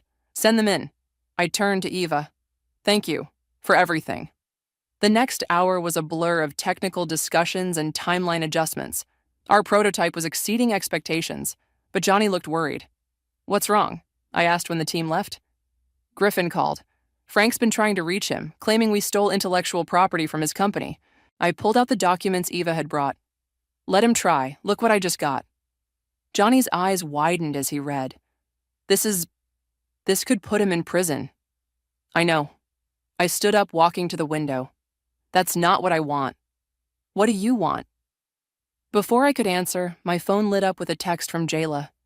"Dad's at my dorm. He's drunk." "I have to go," I told Johnny, grabbing my keys. "Call Griffin. Tell him to meet us tomorrow morning. And Johnny, bring the prototype." I found Frank sitting on the steps outside Jayla's dorm, his tie loose and hair disheveled. "She won't see me," he slurred. "My own daughter." "Get in the car, Frank." I helped him up, ignoring the stares from passing students. "You're making a scene." "Everything's gone," he mumbled as I drove. "Rosalie, the company, you, all gone. You did this to yourself." "I know."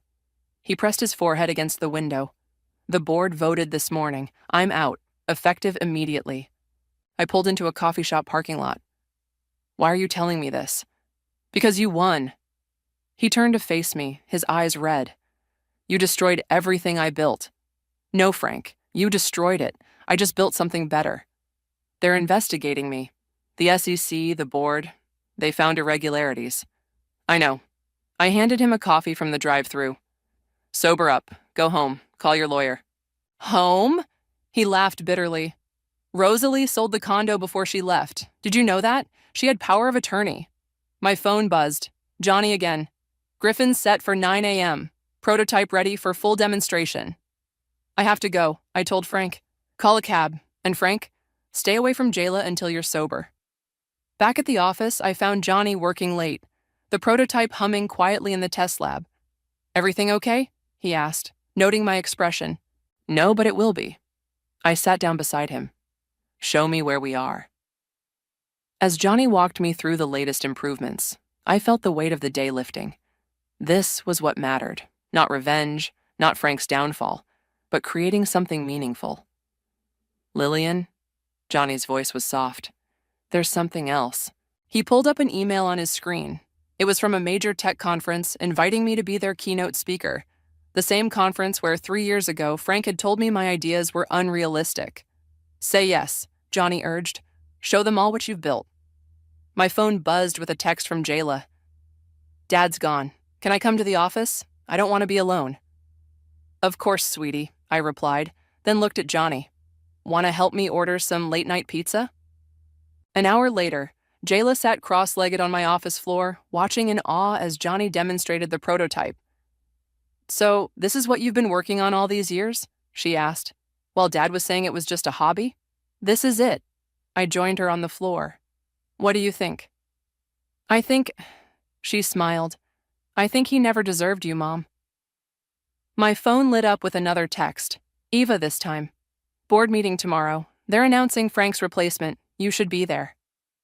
I showed the message to Johnny, who grinned. Perfect timing for our demonstration to Griffin.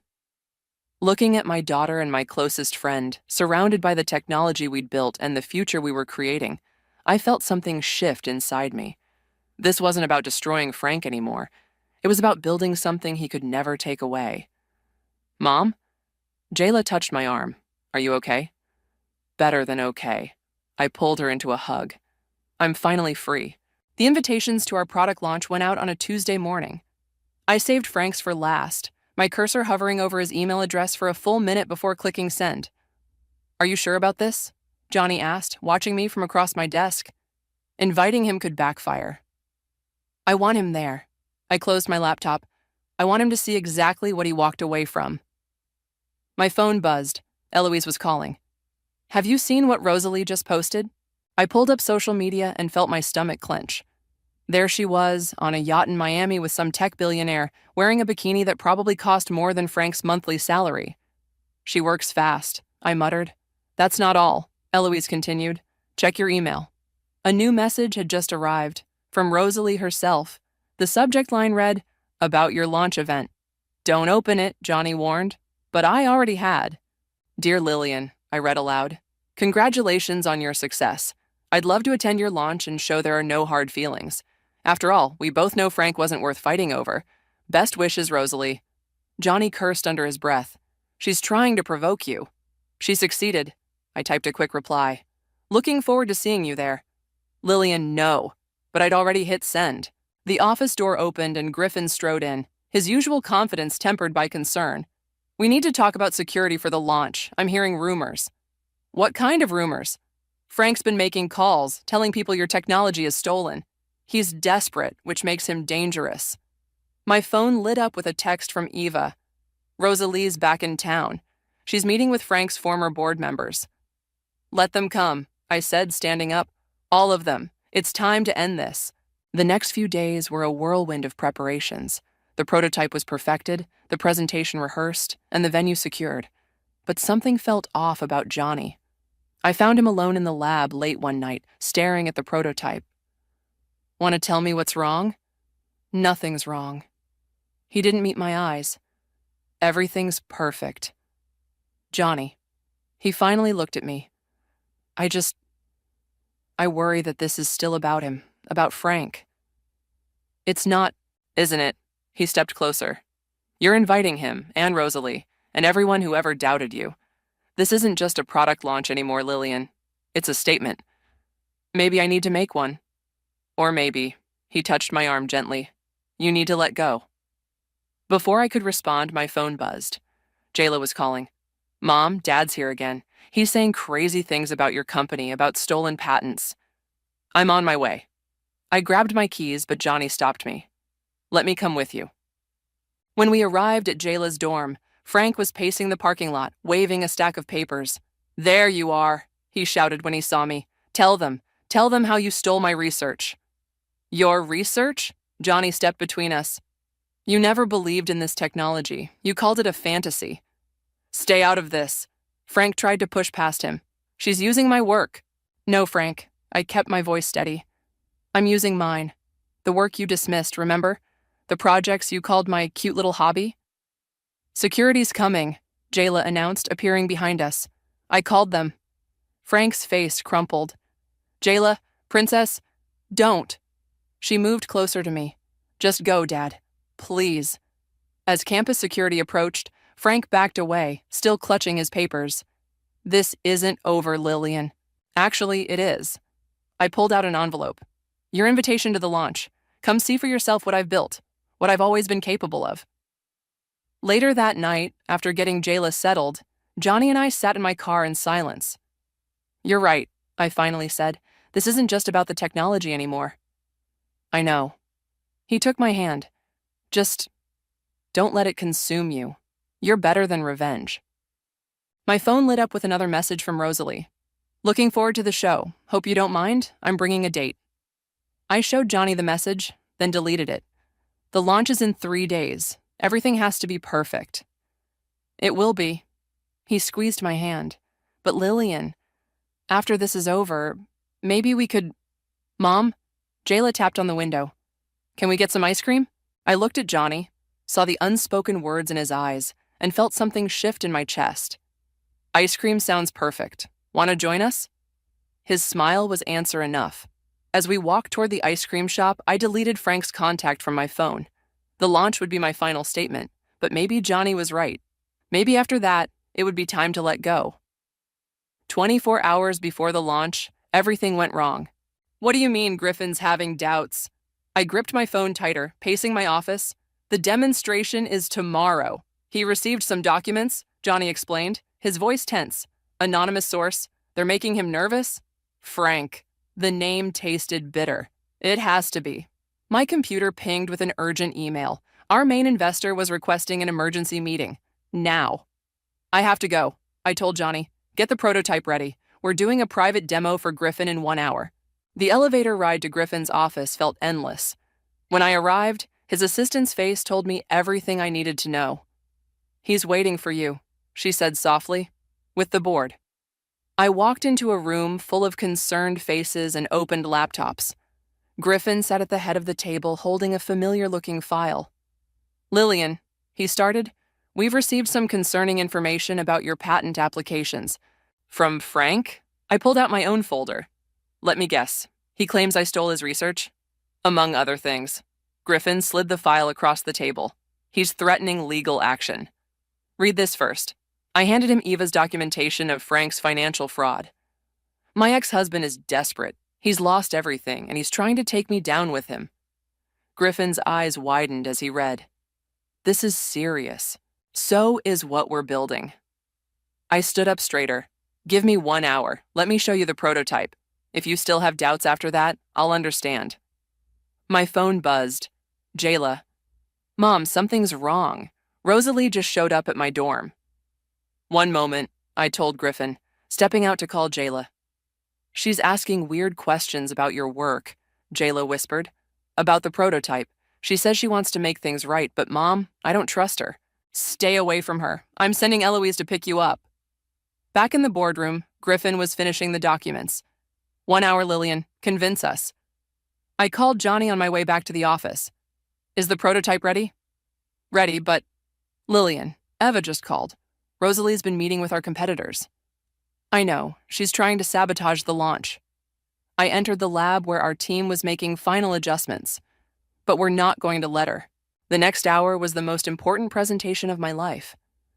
As Johnny and I demonstrated the prototype, I could see the doubt melting from Griffin's eyes, replaced by excitement. This is revolutionary, he breathed, watching the quantum interface process calculations that would take traditional computers years to complete. Why didn't you show us this sooner? Because now it's perfect. I smiled, but my phone buzzed again. Frank calling. Excuse me, I stepped out. What do you want? I need to see you. His voice was shaky. Please, Lillian. Before tomorrow. There's something you need to know. Whatever it is, tell it to my lawyers. It's about Rosalie. She's planning something for the launch. Something bad. I froze. What do you mean? She has investors lined up. She's going to announce a competing product, claim it's based on her work with me. She's trying to steal your moment. Why are you telling me this? There was a long pause. Because I was wrong. About everything. About you. Johnny appeared in the doorway, giving me a questioning look. I held up one finger. It's too late, Frank. I know. He sounded defeated. Just be careful tomorrow. Rosalie's dangerous when she's desperate. After hanging up, I found Johnny waiting. Griffin's convinced. We're good to go for tomorrow. Frank says Rosalie's planning something. Johnny stepped closer, his hand finding mine. Let her try. This is your moment, Lillian. You've earned it. Have I? I looked at our joined hands. Sometimes I wonder if I've let this consume me. The revenge, the need to prove myself. Hey. He tilted my chin up. You built something amazing. Not to get back at Frank, not to prove anything, but because you're brilliant. Don't let anyone take that away from you. My phone buzzed one final time. Jayla. Safe with Eloise. We'll see you tomorrow, Mom. Show them what you're made of. Looking at that message, then at Johnny, I felt the weight of tomorrow pressing down. The launch would either be my greatest triumph or my most public failure. But standing there, with Johnny's hand in mine and our prototype humming behind us, I realized something important. I was ready. For whatever came next. For success or failure. For Rosalie's schemes. For Frank's regrets. For Johnny's unspoken feelings. For all of it. Let's run through the presentation one more time, I said, squeezing Johnny's hand before letting go. Tomorrow would change everything, one way or another. The auditorium buzzed with anticipation. Through the curtain, I could see Rosalie in the front row, wearing a red dress that screamed for attention. Frank sat near the back, looking smaller than I remembered. Griffin paced the side aisle, checking his phone. 5 minutes. Johnny squeezed my shoulder. You ready? Born ready. I adjusted my microphone. Where's Jayla? Here, Mom. My daughter appeared backstage, followed by Eloise. The prototype's all set up. We tested it 3 times. Eva rushed in, breathless. Rosalie's up to something. She keeps texting someone and she has a USB drive. Let her try. I hugged Jayla tight. This is our moment. The lights dimmed and Griffin took the stage. Ladies and gentlemen, thank you for joining us. Today, we're witnessing history. As he introduced me, I caught Frank's eye. He mouthed something that looked like, I'm sorry, but I was already walking onto the stage, into the spotlight. 3 years ago, I began, someone told me my ideas were unrealistic, that quantum computing would never be accessible to everyday systems. I paused, letting my gaze sweep the audience. Today, I'm going to prove them wrong. The presentation flowed perfectly. The prototype performed flawlessly, drawing gasps and applause as it demonstrated capabilities that seemed like magic, but were pure science. Then Rosalie stood up. Question, she called out, not waiting to be acknowledged. Isn't this technology remarkably similar to what Frank's company was developing? Before I could respond, Johnny stepped forward with a remote. Actually, let's address that. He pulled up a split screen showing both systems. As you can see, our approach is fundamentally different. But the base code, Rosalie started, was written by me, I interrupted, 2 years before Frank's company even considered quantum computing. We have the documentation to prove it. She pulled out her USB drive. I have evidence? Of what? Eva stood up from her seat. More lies, Rosalie, like the ones you told Frank before stealing his money and running to Miami? The audience murmured. Rosalie's face flushed red. Speaking of evidence, Griffin added, stepping forward, we have some interesting documents about intellectual property theft. Would you like to discuss those, Rosalie? She sat down hard, her USB drive forgotten. I turned back to the presentation, but movement at the back caught my eye. Frank was standing, walking toward the stage. Lillian, he called out, his voice breaking. Tell them how brilliant you've always been, how I tried to hold you back because I was jealous. Tell them how I failed you. The room fell silent. Johnny moved closer to me, protective. No, Frank. I met his eyes. You don't get to make this about you, not anymore. Turning back to the audience, I continued. What we're launching today isn't just technology. It's proof that sometimes the best revenge is success. The best response to doubt is excellence. And the best way forward is forward. The demonstration concluded to a standing ovation. As investors rushed the stage, I saw Rosalie slip out the back door. Frank remained standing, watching, until Jayla approached him. Dad, she said, loud enough for nearby people to hear, I think you should go. He nodded, shoulders slumping, and walked out alone. Later, during the champagne reception, Griffin announced the first round of orders. The numbers made my head spin. We did it, Johnny whispered, appearing at my side with 2 glasses. You did it. We did. I took a glass, noticing how his hand lingered on mine. Johnny, about what you were trying to say the other night. Mom, Jayla interrupted, running up with her phone. You're trending. The tech blogs are going crazy. Eloise joined us, grinning. And wait until they see tomorrow's papers. Eva leaked the story about Rosalie's Miami escapade. Speaking of Eva, I looked around. Where is she? Dealing with reporters, Johnny said. They all want interviews with the woman who just revolutionized computing. I watched my daughter showing Eloise the social media reactions, saw Johnny's proud smile, felt the weight of Griffin's success in my pocket, and suddenly it hit me. This victory wasn't about Frank or Rosalie or revenge. Johnny, I turned to him. Ask me again. What you were going to ask the other night. He set down his champagne. Have dinner with me? Just us? Yes. I smiled, feeling lighter than I had in months. But first, let's celebrate with our family. I gathered Jayla, Eloise, Eva, and Johnny for a photo. As the camera flashed, I realized something. Frank had tried to leave me with nothing, but instead he'd given me everything. freedom, purpose, and people who believed in me not despite my ambitions, but because of them. The revenge had been sweet, but this moment with my real family was sweeter. The morning sun streamed through my office windows as I signed the final acquisition papers. Griffin beamed from across the desk, while Johnny squeezed my hand under the table. "Congratulations," Griffin said, collecting the documents. "You're now officially the highest valued tech startup in Silicon Valley history." My phone buzzed. A news alert about Frank. I opened it, then showed it to Johnny. "Former tech executive accepts position teaching high school computer science." "Good for him," Johnny said softly. "Everyone deserves a second chance." The door burst open and Jayla rushed in, waving her phone.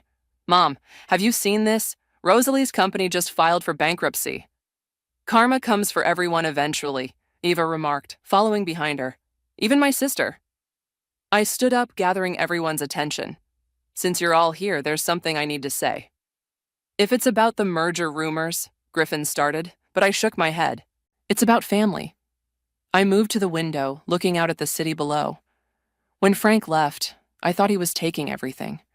My security, my confidence, my future. I wanted revenge because I thought it would fill that void. Johnny stepped closer, but let me continue. But look what happened instead. I turned back to the room. I got all of you. A daughter who believes in me, friends who became family, and I met Johnny's eyes, someone who saw my potential even when I couldn't. "Mom," Jayla's eyes welled up. "So, I'm making some changes." I pulled out a stack of papers. "Eva, you're now Chief Operating Officer. Eloise, I need your PR expertise full-time, and Johnny—" "Yes?" His voice was barely a whisper. "I need a co-CEO who's not afraid to tell me when I'm letting revenge cloud my judgment." The room erupted in cheers and hugs. As everyone celebrated, my phone buzzed again. Frank calling. This time I answered. "Lillian, I didn't think you'd pick up." "What do you need, Frank?" "Nothing. I saw the news about the acquisition. I wanted to say congratulations. You deserve it, all of it." "Thank you." I watched Johnny spinning Jayla around the office in celebration. "I heard about your teaching job." "Yeah," he chuckled softly. "Turns out I'm pretty good at it. The kids, they remind me to stay humble." "Good. That's good, Frank." "Lillian?" His voice cracked. "I really am sorry. For everything." "I know." And suddenly I did know. Be happy, Frank, and be better. After hanging up, I joined the others. Eloise was already planning the press conference. Ava was reorganizing org charts, and Griffin was calling his contacts. But Johnny pulled me aside. "You okay?" "Better than okay." I touched his cheek. "I'm free." "Free enough for dinner tonight?" "Actually," I grinned, "I have a better idea." That evening, I hosted a dinner at my house. Not a business dinner or a networking event, but a family dinner. Jayla helped cook, Eloise brought wine, Eva made her famous dessert, and Johnny arrived early to help set up. As we sat around my dining table, laughing and sharing stories, I realized something profound. Revenge hadn't made me whole. This had. These people, this moment, this feeling of belonging. "A toast," Griffin raised his glass. "To the future." "To family," Jayla added. "To love," Johnny said quietly, his eyes meeting mine. My phone lay silent in another room, Frank's number now unblocked but no longer important. Rosalie's drama felt like a distant memory. The revenge that had driven me seemed small compared to the joy filling my dining room. "To second chances," I said, raising my glass, "and to the family we choose." Later, as Johnny and I stood on my back porch watching the others leave, he turned to me. "You know what I love about you?" he asked. "My brilliant mind, my successful company, my excellent taste in co-CEOs. Your heart." He pulled me close. "Even after everything, you found a way to let go of the anger without losing yourself." Inside, Jayla was FaceTiming her new boyfriend. Eloise and Eva were planning a girls' trip, and Griffin was leaving voicemails about tomorrow's meetings. The sound of their voices, the warmth of Johnny's embrace, the peace in my heart. It was all so far from where I'd been when Frank first left. "Ready to go inside?" Johnny asked. I looked up at him, at the life waiting for me through those doors, and smiled. "I'm ready for everything." Because that's the thing about revenge. Sometimes it leads you exactly where you need to be, even if it's not where you thought you were going. And sometimes the best revenge isn't revenge at all. It's finding your own happiness, on your own terms, with the people who choose to stay. The notification from my banking app made my heart stop. Warning: account balance below emergency threshold. I blinked hard, hoping I'd misread it. But the numbers didn't lie. My carefully maintained emergency fund of $42,000 had dwindled to just over $3,000. My name is Michelle, and until that moment, I thought I had my life perfectly organized. At 32, I'd spent years building that safety net, living frugally and saving every extra dollar I could. Now, staring at my phone screen in my apartment's kitchen, my hands started to shake. I immediately called the bank. "There must be some mistake," I said, pacing back and forth. "I haven't made any large withdrawals." The representative's voice was sympathetic, but firm. "I'm showing several transfers over the past 3 months, ma'am, all authorized using your credentials." "What? That's impossible." I grabbed my laptop and logged into my account. The transaction history showed multiple transfers to an account I didn't recognize. "Can you tell me who owns the receiving account?" "The account belongs to Elizabeth Diaz." My Aunt Elizabeth. My coffee mug slipped from my hand, shattering on the kitchen floor. "I never authorized these transfers. Never." I called my parents immediately, my voice shaking. "Mom, what's going on with my emergency fund? Why is Aunt Elizabeth receiving my money?" The long pause that followed told me everything. "Honey," my mother started, her voice small, "we needed to help Regina with her college tuition. She got into that prestigious program she wanted." "You what?" I practically screamed. "How did you even get access to my account? Remember when you were sick last year? You gave me your banking passwords to help manage your bills." The betrayal hit me like a physical blow. I'd been bedridden with pneumonia for weeks, and my mother had helped manage my finances temporarily. I'd trusted her completely. "That money was for emergencies," I said, my voice breaking. "My emergencies." "Family helps family, Michelle." My father's voice suddenly joined the call. "Regina needed the money more than you did. You're established. You have a good job." "Stop!" I cut him off. "You had no right. This is theft." "Don't be dramatic," my mother said. "Regina's future is at stake. She's family." I ended the call and immediately dialed my best friend, Jade. She answered on the second ring. "They stole my emergency fund," I said, my voice hollow. "My own family stole over $38,000 from me to pay for Regina's college." "They did what?" Jade's outrage was exactly what I needed. "Michelle, that's not just morally wrong, it's illegal. You need to call a lawyer." "But they're family," I whispered, echoing my mother's words even as they made me sick. "Family doesn't steal from family," Jade said firmly. "Listen to me. If you don't take action now, they'll never respect your boundaries. They'll keep taking and taking." My phone buzzed with a text from Regina. "Please understand, cousin. This opportunity means everything to me. Mom and Aunt said you'd want to help." I threw my phone onto the couch. "They didn't even ask me, Jade. They just took it. Like I didn't matter. Like all my hard work meant nothing."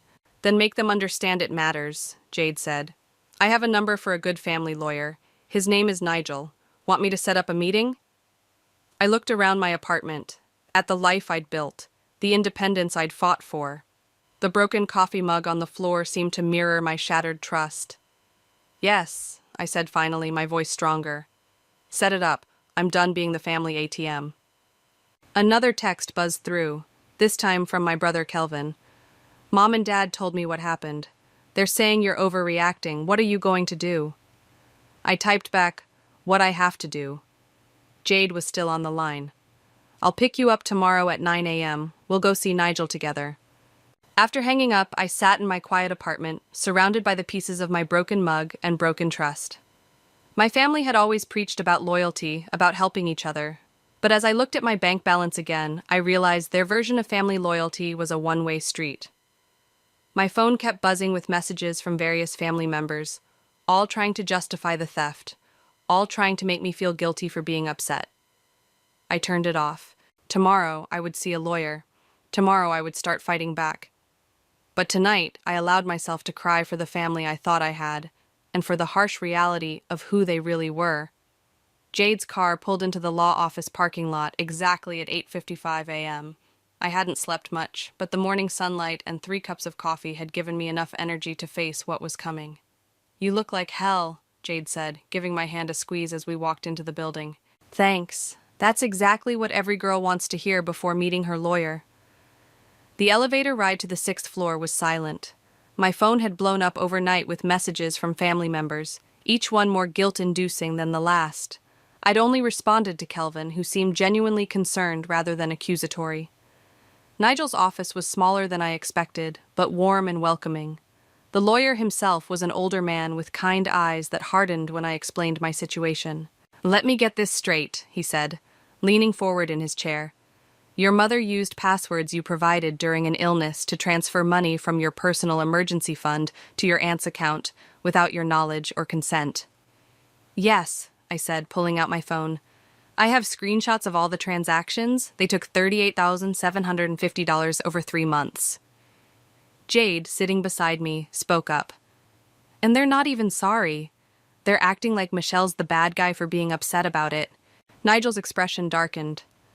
"This is a clear case of financial fraud, regardless of family ties. However," he paused, looking at me carefully, "are you prepared for what pursuing legal action against your family might mean?" "What do you mean?" "Family court cases can get ugly, very ugly, especially when money's involved. Your relatives might say things, do things that can't be taken back. Are you ready for that?"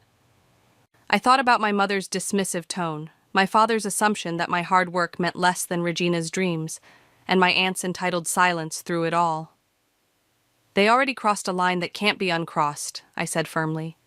"I want my money back." Nigel nodded, pulling out some forms. "Then let's begin. We'll start with—" My phone buzzed. Regina's name flashed on the screen. "Take it," Nigel said. "It might be relevant." I answered, putting it on speaker. "Regina?" "Michelle, please," her voice cracked. "I heard you're meeting with a lawyer. You can't do this to me, to us. I'm about to start my 2nd semester, and if you make Mom return the money, I'll have to drop out." "That's not my problem, Regina. You should have thought about that before accepting stolen money." "I didn't know," she protested. "Mom and Aunt said you agreed to help. I only found out the truth yesterday when everything blew up." I looked at Nigel, who was taking notes. "Whether you knew or not doesn't change anything. That money was my safety net." "But I'm so close to my dreams." Regina's voice turned desperate. "Just give me a chance to finish this semester. I'll work part-time, take loans, anything. Please don't ruin this for me." Jade grabbed my hand as I closed my eyes. "Regina, I'm sorry, but I can't trust any promises right now. You need to talk to your mom about this." "Mom's crying. She says you're destroying the family over money. Is that what you want?" Nigel cleared his throat, signaling me to wrap it up. "What I want is my money back," I said firmly. "What happens after that is up to your mom. Goodbye, Regina." I hung up, my hands shaking. Jade immediately pulled me into a hug. "You did great," she whispered. Nigel finished his notes and looked up. "That call actually helps our case. Your cousin essentially admitted the money was taken without your knowledge. Now, let's discuss our strategy." For the next hour, we went through the legal process. Nigel explained how we'd first send a formal demand letter, giving them a chance to return the money before filing a civil suit. "What if they refuse?" I asked. "Then we go to court. With the evidence we have, the unauthorized transfers, their admissions, and your documented history of saving this money, we have a strong case." As we wrapped up the meeting, my phone buzzed again. A text from Kelvin. "Just talked to Regina. She's a mess. But I get why you're doing this. Can we meet? I think there's more to this story than anyone's telling." I showed the message to Nigel. "Meet him," he advised. "Information is power. Just don't make any promises or agreements without consulting me first." Outside the office, Jade hugged me again. "Want me to come with you to meet Kelvin?" I shook my head. "I need to do this part alone. But thank you for everything." "That's what best friends are for," she smiled. "Keep me posted." As I watched her drive away, I texted Kelvin back. "Coffee shop on 5th Street, 1 hour." The war for my emergency fund was officially beginning, and I needed all the allies I could get. The coffee shop was busy when I arrived, but I spotted Kelvin immediately in our usual corner booth. He looked tired, his usually neat hair disheveled, and he was nervously shredding a paper napkin. "You look about as good as I feel," I said, sliding into the seat across from him. "Yeah, well, it's been a rough couple of days." He pushed a coffee toward me. "Already ordered your usual." I wrapped my hands around the warm cup. "So, what's this other story I need to hear?" Kelvin glanced around before leaning forward. "It's worse than you think, Michelle. Aunt Elizabeth isn't just using your money for Regina's tuition. She's been running a whole scheme." "What do you mean?" "Remember how she always bragged about Regina getting that full scholarship? There was no scholarship. She's been taking money from different family members, playing them against each other, making up stories about emergency needs." My stomach dropped. "How do you know this?" "Because she tried it with me first," he admitted, looking ashamed. 3 months ago, she came to me asking for money for Regina's special program fees. When I said I couldn't afford it, she started guilt-tripping me about family loyalty. That's when I started digging. The bell above the coffee shop door chimed, and we both jumped. It was just another customer, but Kelvin's paranoia was starting to make sense. "How many others?" I asked. "At least 3 cousins and Uncle Rob. Each thinks they're the only one helping. Each got a different story." He pulled out his phone and showed me a series of messages. "Look at these texts from Aunt Elizabeth to our cousin Sarah. She told her Regina needed money for medical bills." I scrolled through the messages, my anger building. "Does Regina know about all this?" "I don't think so, not everything, but—" He hesitated. "But what?" "She's not as innocent as she pretends. I overheard her and Aunt Elizabeth arguing last week. Regina was demanding more money for some spring break trip, saying she deserved it after playing her part so well." The coffee in my stomach turned sour. Playing her part? Those tears on the phone earlier? The desperate college student act? She's been doing that with everyone Aunt Elizabeth scams. I pushed my coffee away, feeling sick. "Why didn't you tell me sooner?" "I was gathering evidence," he said, pulling out a USB drive. "Bank statements, text messages, recordings of conversations. I was planning to confront Aunt Elizabeth myself, but then this happened with your money, and—" He slid the drive across the table. "I think your lawyer could use this." The bell chimed again. This time, Regina walked in. She froze when she saw us, then straightened her shoulders and marched over. "Having a nice family meeting without me?" she asked, her voice dripping with sarcasm. "Sit down, Regina," I said coldly. "We need to talk about your acting career." Her face paled slightly, but she sat. "I don't know what you mean." "Cut the act," Kelvin snapped. "We know about the fake scholarship, the multiple stories, the spring break demands, all of it." Regina's facade cracked. "You don't understand the pressure I'm under. Mom's been planning my whole life since I was born. The right school, the right program, the right connections. Do you know what it's like to have your entire future mapped out by someone else?" "So you decided to help her steal from your family?" I asked. "I didn't steal anything. I just played along, made things easier. Mom said everyone was happy to help, that it was all arranged." "Happy to help?" I pulled up my bank statement. "Does this look arranged to you? They drained my emergency fund without even asking." Regina's eyes widened at the numbers. "I didn't know it was that much. Mom said it was just a few thousand from each person." "Well, she lied," Kelvin said, "just like she lied about everything else." Regina's lower lip trembled, but this time I could see the calculation behind it. "What are you going to do?" "I'm going to get my money back," I said firmly. "And now, thanks to Kelvin, I can help everyone else get their money back too." "You'll destroy Mom," Regina whispered. "No, Regina. Your mom destroyed herself when she decided to steal from her family." Regina stood up abruptly, her chair scraping against the floor. "I won't help you hurt her. I can't." As she stormed out, Kelvin turned to me. "What now?" I picked up the USB drive. "Now we take this to Nigel, and then we call a family meeting. All the cousins, Uncle Rob, everyone. It's time they knew the truth. It's going to get ugly, he warned. It already is ugly, I said, standing up. But at least now we can fight back with the truth. Nigel's office was crowded with family members 2 days later. Uncle Rob paced by the window, while our cousins Sarah and Marcus sat rigidly on the small couch. Kelvin stood beside me, his presence reassuring as we waited for Nigel to finish reviewing the evidence. "This is extensive," Nigel said, looking up from his computer. "The systematic nature of these deceptions changes everything." "What do you mean?" Sarah asked, her voice small. "It means this isn't just about Michelle's emergency fund anymore," Nigel explained. "We're looking at a pattern of deliberate financial fraud targeting multiple family members." Uncle Rob stopped pacing. "I gave her $12,000. She said Regina needed emergency dental surgery. She told me it was for special academic counseling," Marcus added. "Another $8,000. "And I gave her $15,000 for supposed medical bills," Sarah whispered. "I took out a personal loan for that." Nigel typed rapidly on his keyboard. "That brings the total to over $73,000, not including Michelle's $38,000. The room fell silent as the number sank in. Over $100,000, stolen from family through elaborate lies. "I can't believe Regina was part of this," Sarah said, shaking her head. "She seemed so genuine when she called to thank me." "She's a better actress than we thought," Kelvin replied bitterly. "The crying, the gratitude, the promises to pay it back, all rehearsed." My phone buzzed. A message from my mother.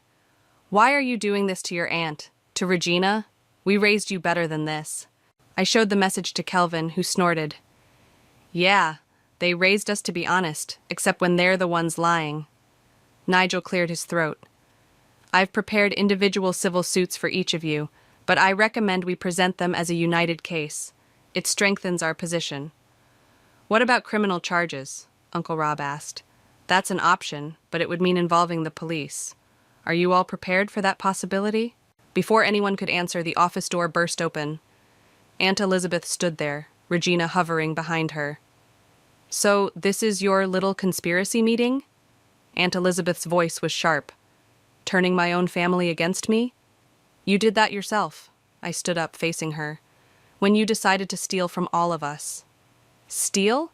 I borrowed money for my daughter's future, for your cousin's education." "Then why lie?" Sarah demanded, finding her voice. "Why make up different stories for each of us?" Regina stepped forward. "Mom, what is she talking about?" "Don't act innocent now," Kelvin snapped. "We have proof you were in on it." "Regina," Nigel intervened calmly, "would you like to see the evidence? The multiple stories, the different amounts, your recorded conversations about playing your part?" Regina's face crumpled. "Mom, you said everyone knew. You said they all agreed." "Of course they agreed," Aunt Elizabeth shouted. "They just didn't know they were agreeing. But it was for you, baby. Everything was for you." "I never wanted this," Regina whispered. "Not like this." Nigel stood up. "Mrs. Diaz, I suggest you leave now and contact your own lawyer. We'll be filing our suits this afternoon." "You wouldn't dare," Aunt Elizabeth hissed. "We're family." "Family doesn't steal from family," I quoted my mother's words back at her. "Isn't that what you always taught us?" Regina suddenly turned to her mother. "How much? How much did you take from everyone?" "It doesn't matter." "Over $100,000, Marcus cut in. "That's how much your mother stole from us." Regina staggered back like she'd been slapped. $100,000? Mom, what have you done?" "What I had to do." Aunt Elizabeth grabbed Regina's arm. "Come on, we're leaving. These people clearly don't understand family loyalty." But Regina pulled away. "No, I'm not going anywhere with you." She turned to Nigel. "I want to make a statement about everything I know." "Regina," Aunt Elizabeth's voice cracked. "You can't." "I can, and I will." Regina's voice was steady for the first time. "I'm tired of the lies, Mom. Tired of being your excuse." As Aunt Elizabeth fled the office, Regina sat down heavily in an empty chair. "I'll tell you everything. How she planned it, who else she targeted, all of it." Nigel pulled out a fresh legal pad. "Start from the beginning." I looked around the room, at Sarah wiping away tears, at Marcus staring at his hands, at Uncle Rob finally sitting down. exhausted. At Kelvin, standing strong beside me. At Regina, preparing to confess everything. This wasn't how family was supposed to be. But maybe, through all this pain and betrayal, we could build something stronger, something honest. Okay, Regina took a deep breath. It started 2 years ago, when Mom first found out about the college program. The courthouse mediation room felt too small for the tension it contained. I sat between Kelvin and Jade, facing Aunt Elizabeth and her lawyer across the table. Regina had chosen to sit at the end, belonging to neither side anymore. Before we begin, the mediator said, I want to remind everyone that this is an attempt to resolve this matter without going to trial. Mrs. Diaz has requested this meeting to propose a settlement. Aunt Elizabeth's lawyer, a sharp-faced woman named Ms. Peters, cleared her throat. My client is prepared to offer a payment plan to resolve this unfortunate misunderstanding. Misunderstanding? Jade muttered under her breath. I squeezed her hand to keep her quiet. We propose monthly payments of $500 to each affected party, Ms. Peters continued, until the full amount is repaid. Nigel leaned forward. At that rate, it would take over 16 years to repay the full amount. That's not acceptable. It's what I can afford. Aunt Elizabeth spoke for the first time, her voice trembling. I've already taken out a second mortgage on my house. What about the money you took? I asked. Where did it all go? Regina shifted uncomfortably. The college program only cost about $40,000. The rest went to maintaining appearances. Aunt Elizabeth cut in. Regina needed to look the part, to fit in with her wealthy classmates. The right clothes, the right car, the right apartment. So you stole from your family to keep up with the Joneses? Kelvin's voice was ice cold. That's your excuse? You don't understand the pressure? No, you don't understand. I slammed my hand on the table, making everyone jump. That money wasn't yours to take. My emergency fund was for actual emergencies. Sarah took out a personal loan to help you. Uncle Rob delayed his retirement.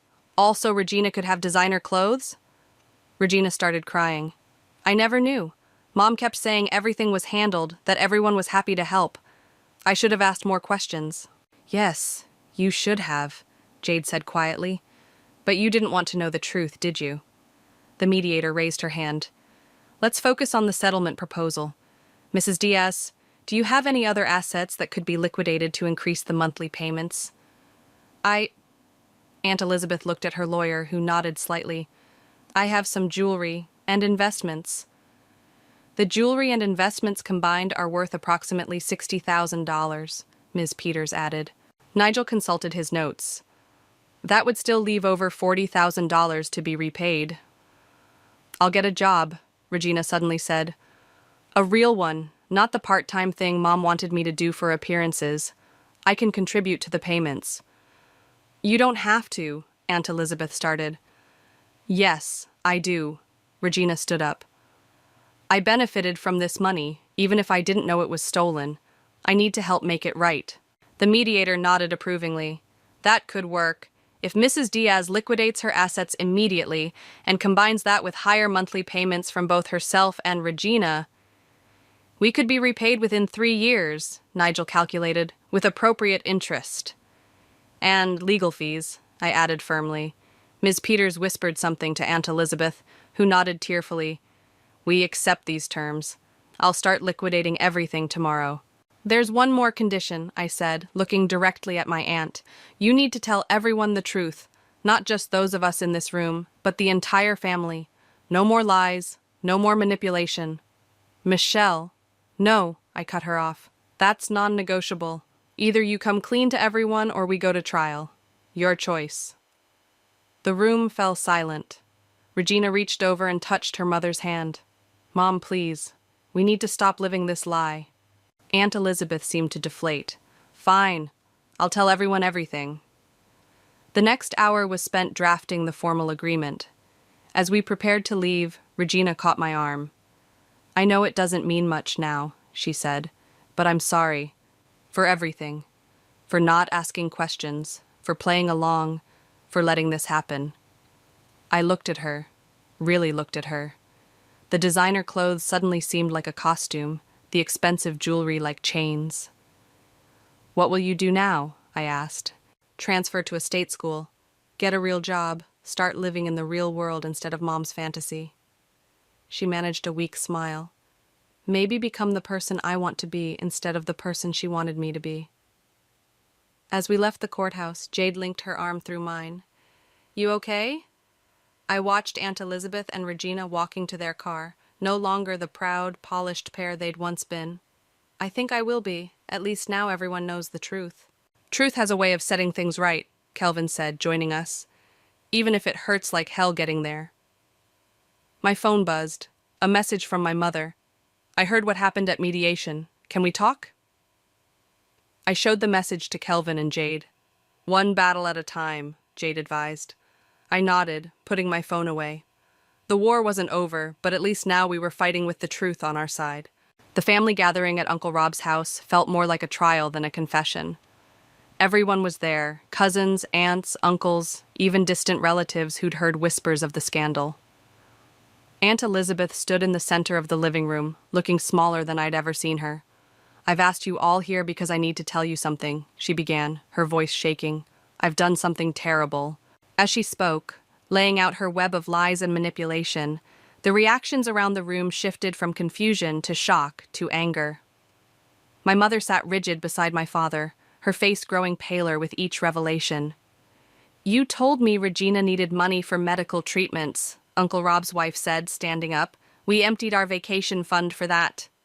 "And you told us it was for special academic programs," another cousin chimed in. "We trusted you." Regina, sitting in the corner, kept her head down as the accusations flew. She'd changed in the week since the mediation. Gone were the designer clothes and perfectly styled hair. She looked more real somehow, in her simple jeans and t-shirt. "There's more," I said, stepping forward. "Mom, Dad, you need to explain your part in this." My mother's head snapped up. "Michelle, please!" "No," my father interrupted, surprising everyone. "She's right. We need to come clean, too." He stood up, addressing the room. "We helped Elizabeth access Michelle's emergency fund. We gave her the passwords, helped her hide the transfers." The room erupted again. Kelvin moved to stand beside me as our parents faced the family's judgment. "How could you do that to your own daughter?" Aunt Patricia demanded. "We thought we were helping family," my mother said weakly. "Elizabeth said Michelle had agreed. But you never asked me," I cut in. "You never even mentioned it to me." "Because we knew you'd say no," my mother burst out. "You've always been so rigid about money, so unwilling to help family in need." Regina suddenly stood up. "That's not true. Michelle helped me with my college applications. She spent hours tutoring me for my SATs. She helped because I asked her directly, honestly." "Regina," Aunt Elizabeth warned. "No, Mom, I'm done hiding." Regina moved to the center of the room. "I need to confess, too. I knew some of what was happening.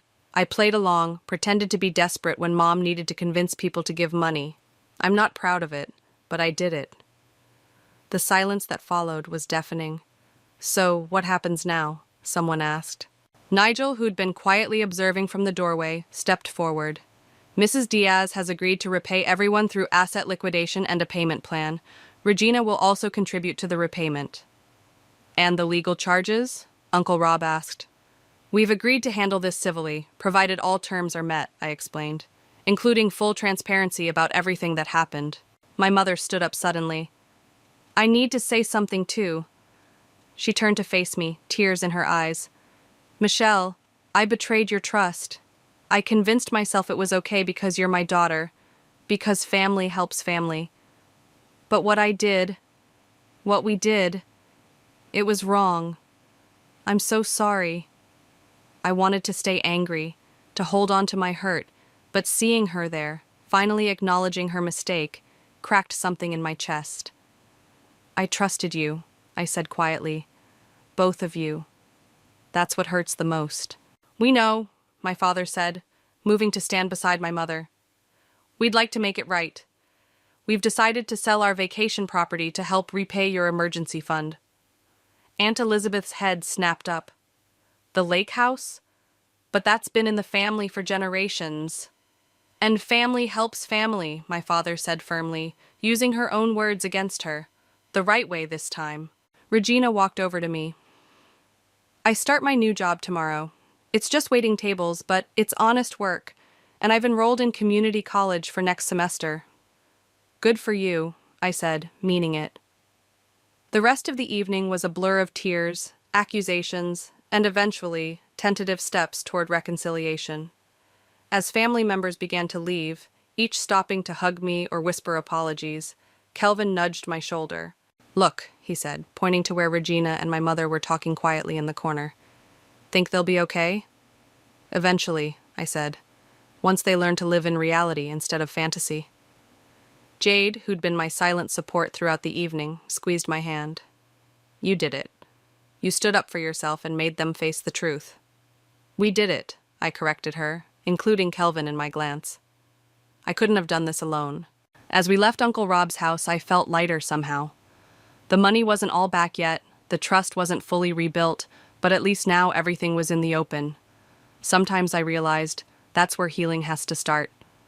3 months after the family confession, I sat in Nigel's office reviewing the repayment progress. The first wave of restitution had come through. Proceeds from Aunt Elizabeth's jewelry sales and my parents' lake house.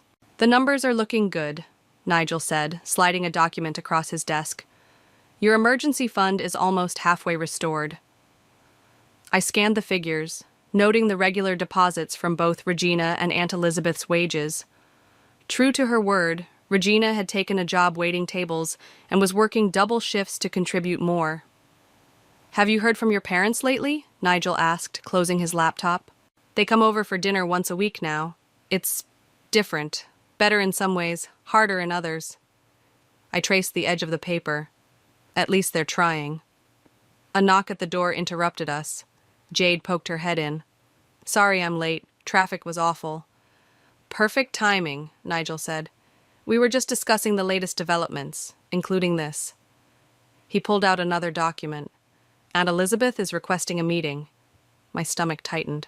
Why? She says she has something important to tell everyone. She wants all affected family members present. The last family meeting went so well, I muttered, but nodded. When? Tomorrow afternoon. I've already contacted everyone else. The next day, I arrived at Nigel's office to find it even more crowded than before. Uncle Rob and his wife sat near the window, while Sarah and Marcus took their usual spots on the couch. My parents stood awkwardly near the door, and Regina sat alone in a corner, wearing her waitress uniform. She'd come straight from her shift. Aunt Elizabeth entered last, looking years older than she had just months ago. She carried a large envelope. Thank you all for coming, she said, her voice rough. I've sold my house. The room went silent. What? Regina stood up.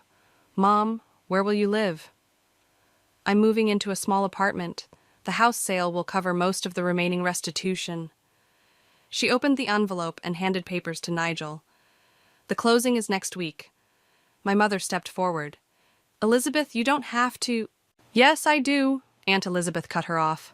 I've spent my whole life pretending to be something I'm not, pushing Regina to live up to impossible standards and hurting the people who truly cared about me. It's time to face reality. Regina moved to her mother's side. I'll help with the apartment rent. Between my waitressing jobs and the barista position I just got, we can make it work.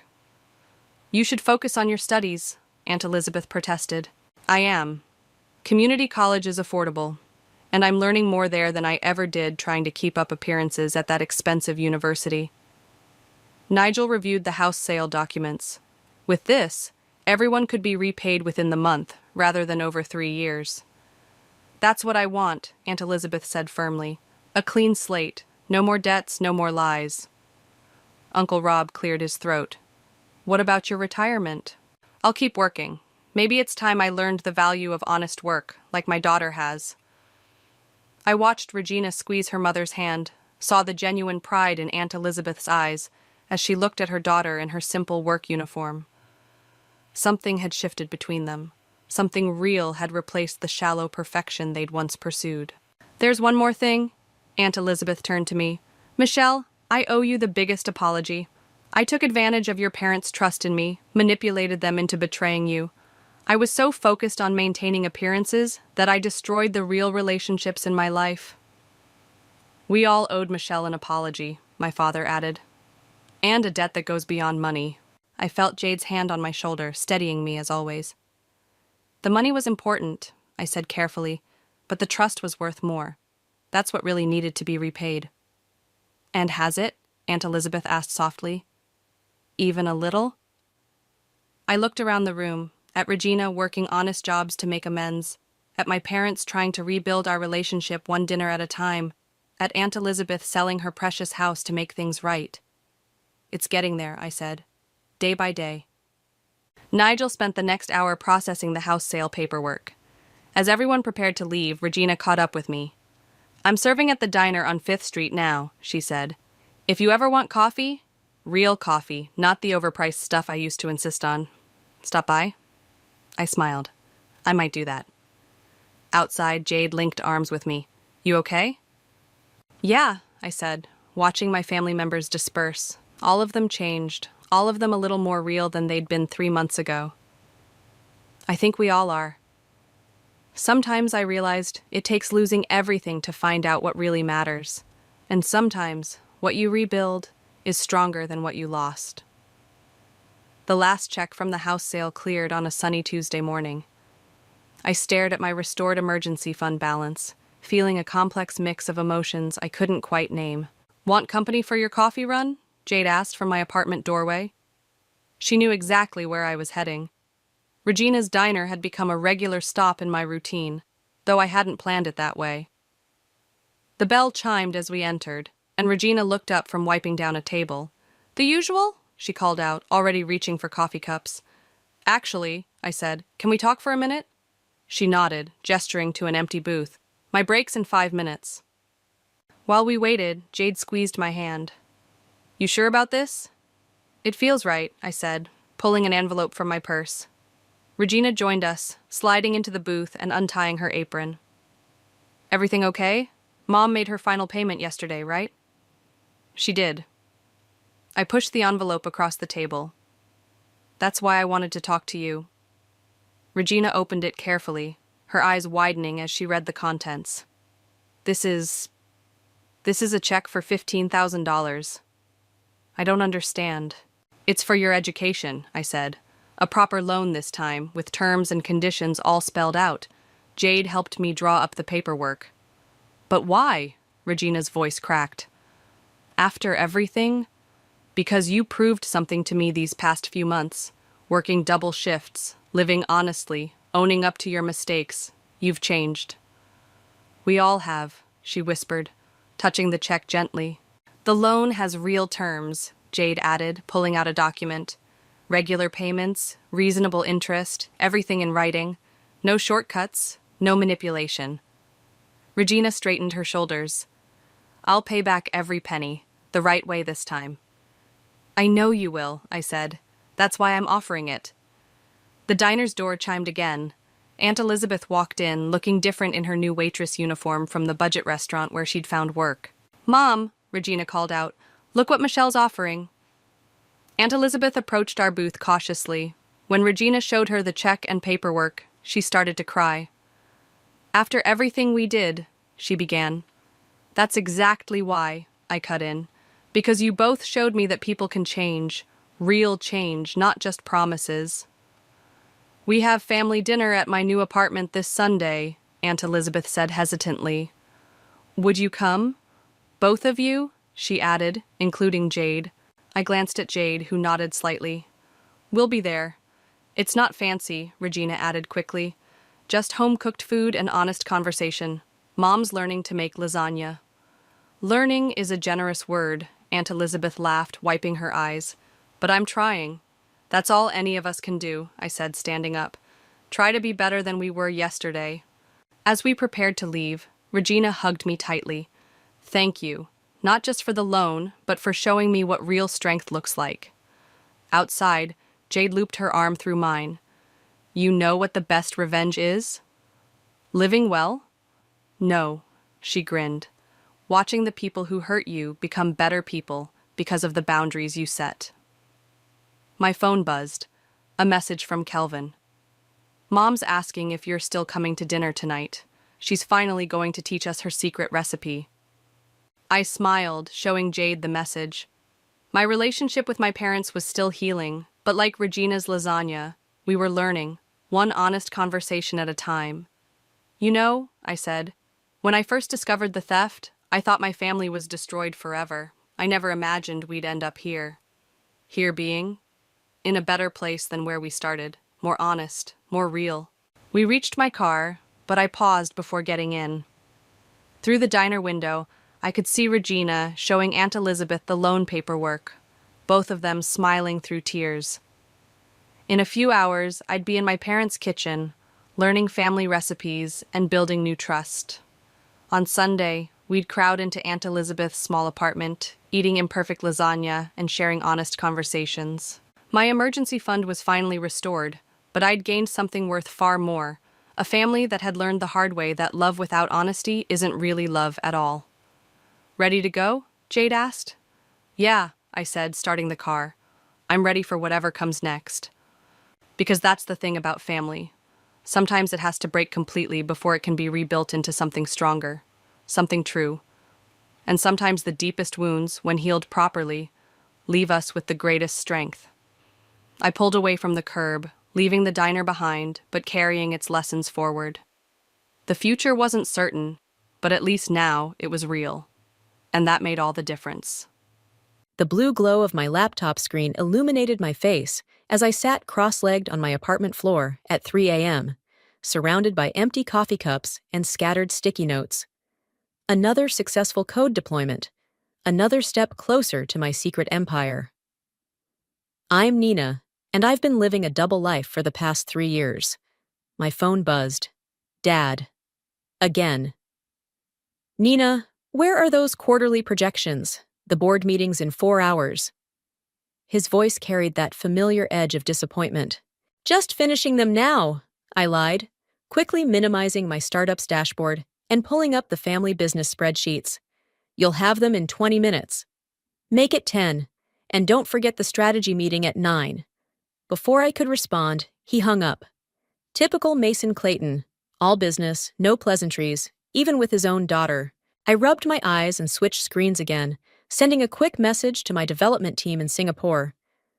Great work, everyone. Launch is still on track for next month. My other phone, the one my family doesn't know about, lit up with a message from Reed. You can't keep burning the candle at both ends, Nina. Something's gotta give. I smiled despite my exhaustion. Reed had been my confidant since we were kids, the only one who truly understood why I built this secret life. Watch me, I texted back. The sun was rising when I finally crawled into bed, only to be jolted awake 2 hours later by my mother's incoming video call. Darling, you look terrible.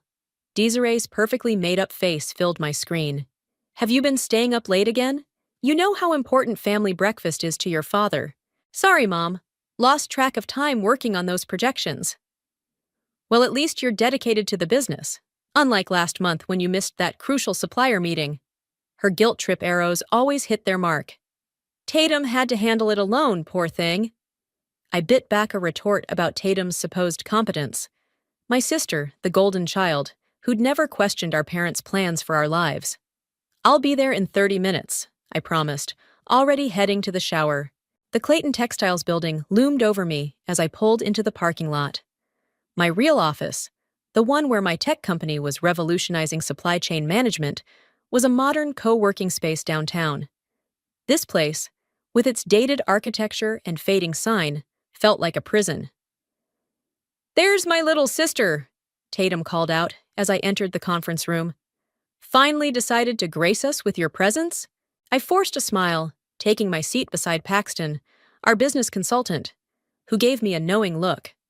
Sometimes I wondered if he suspected something. Now that we're all here, Dad began, let's discuss the upcoming quarter. Nina, your projections?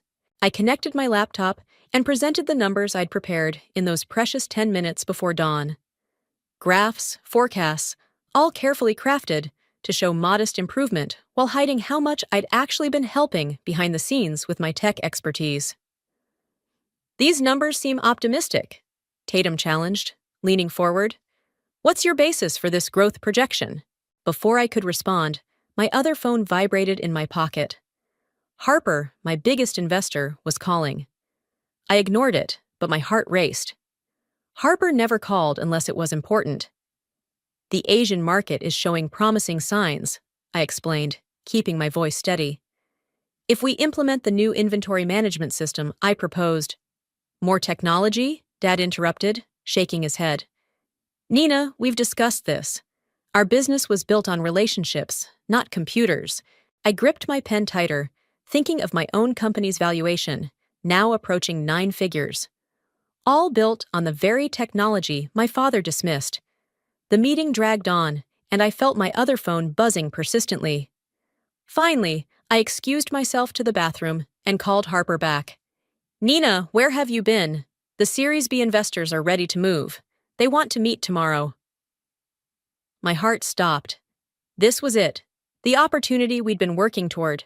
I can't just drop everything, I whispered, checking under the stalls for eavesdroppers. My family. Listen to me, Harper cut in. You've built something extraordinary. Are you really going to let your family's outdated expectations hold you back? It's time to choose. As I ended the call, my mother's voice carried down the hallway. Nina, the meeting's waiting. I stared at my reflection in the mirror, straightening my blazer. One life built on lies and family obligation, another built on innovation and freedom. Something had to give. My phone buzzed one more time, a text from Reed. Remember who you really are. I took a deep breath and headed back to the conference room, my decision made.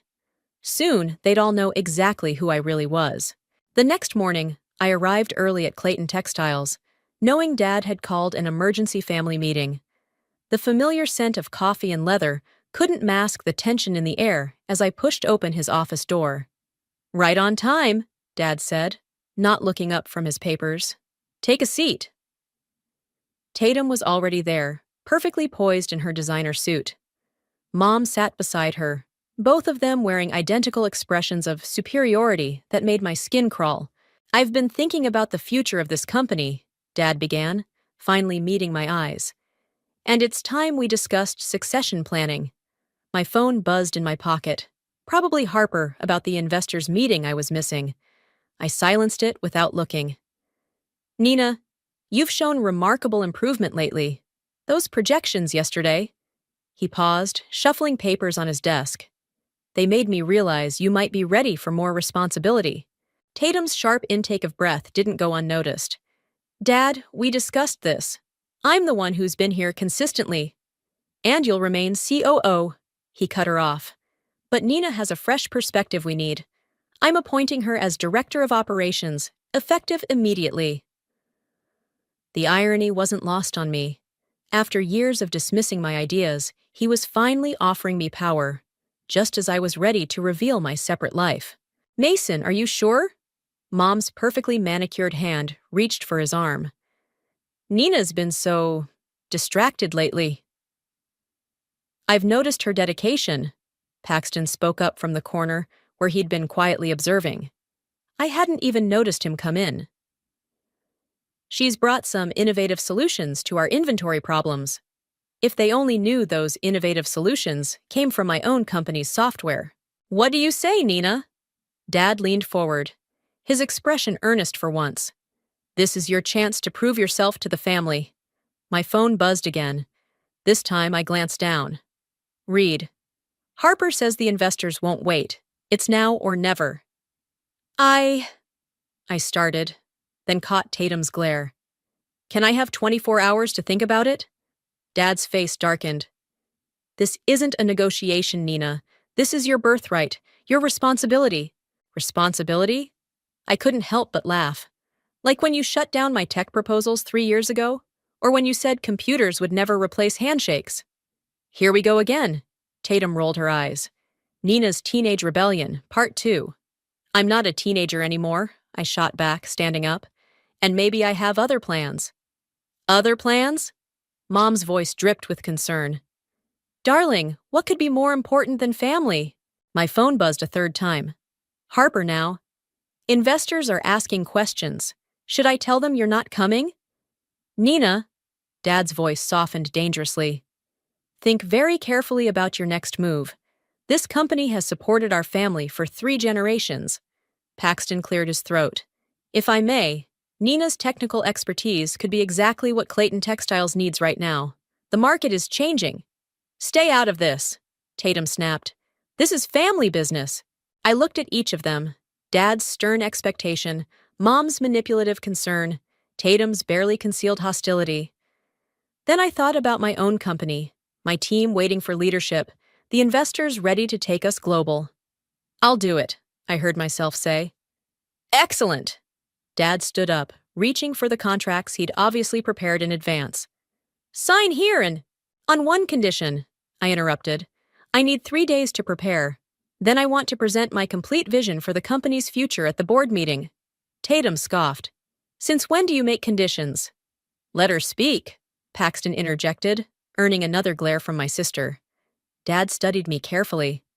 3 days? What are you planning, Nina? Trust me, I said, meeting his gaze steadily.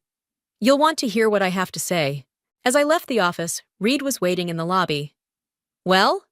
They took the bait, I whispered, hurrying him toward the exit. 3 days to prepare my presentation. Is Harper still at the investors' meeting?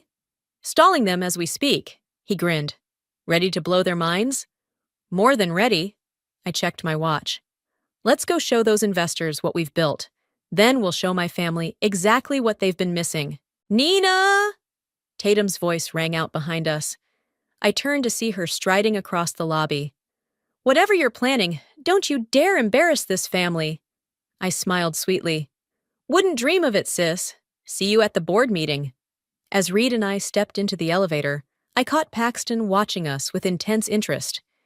He nodded slightly, and I had a feeling he'd just figured out exactly what was coming. 3 days, Reed muttered as the doors closed. Think that's enough time to prepare your revenge? Trust me, I said, pulling up my company's latest valuation on my phone. I've been preparing for this moment for 3 years. The investors' meeting went exactly as planned. I stood in Harper's downtown office afterward, still buzzing from their enthusiasm, when my work phone rang. Dad again. The supplier meeting starts in 20 minutes, he barked. Where are you? I checked my watch. 2 p.m. already. On my way, I said, gathering my things. Traffic's terrible. Just like old times. Harper smirked as I ended the call. How long are you going to keep juggling? 2 more days, I replied, pulling on my jacket. Just need to keep the plates spinning until the board meeting. Nina! Harper's voice turned serious. These investors aren't going to wait forever. They want to announce the deal this week. Perfect timing, then. I headed for the door, but Harper blocked my path. Are you sure you want to do it this way? There are more diplomatic approaches. Diplomatic? I laughed. Like when my father diplomatically told me my tech ideas would ruin the company? Or when Tatum diplomatically suggested I wasn't committed enough? Point taken. Harper stepped aside. Just remember, revenge might feel good in the moment, but this isn't about revenge, I interrupted. It's about finally being honest. I made it to Clayton Textiles just as the supplier meeting was starting. Tatum shot me a disapproving look as I slipped into my seat. As I was saying, our main supplier continued, prices are going up across the board. Without significant changes, we'll have to increase our rates by 30%. Dad's face turned red. 30%? That'll kill us! If I may, I spoke up, pulling out my laptop. I've been working on something that might help. Here we go with the computers again, Tatum muttered. I pulled up a demonstration of my company's software, carefully branded with Clayton Textiles colors for this presentation. This system could optimize our supply chain, reducing costs by at least 40%. The supplier leaned forward, interested. That's impressive. Where did you develop this? I've been working on it in my spare time, I said smoothly, ignoring Reed's text that just popped up. Your spare time? LOL. Implementation would take months, Tatum argued. We need solutions now.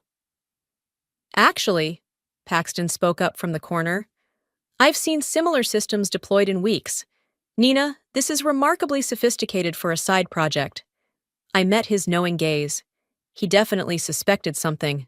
We'll discuss this later, Dad cut in.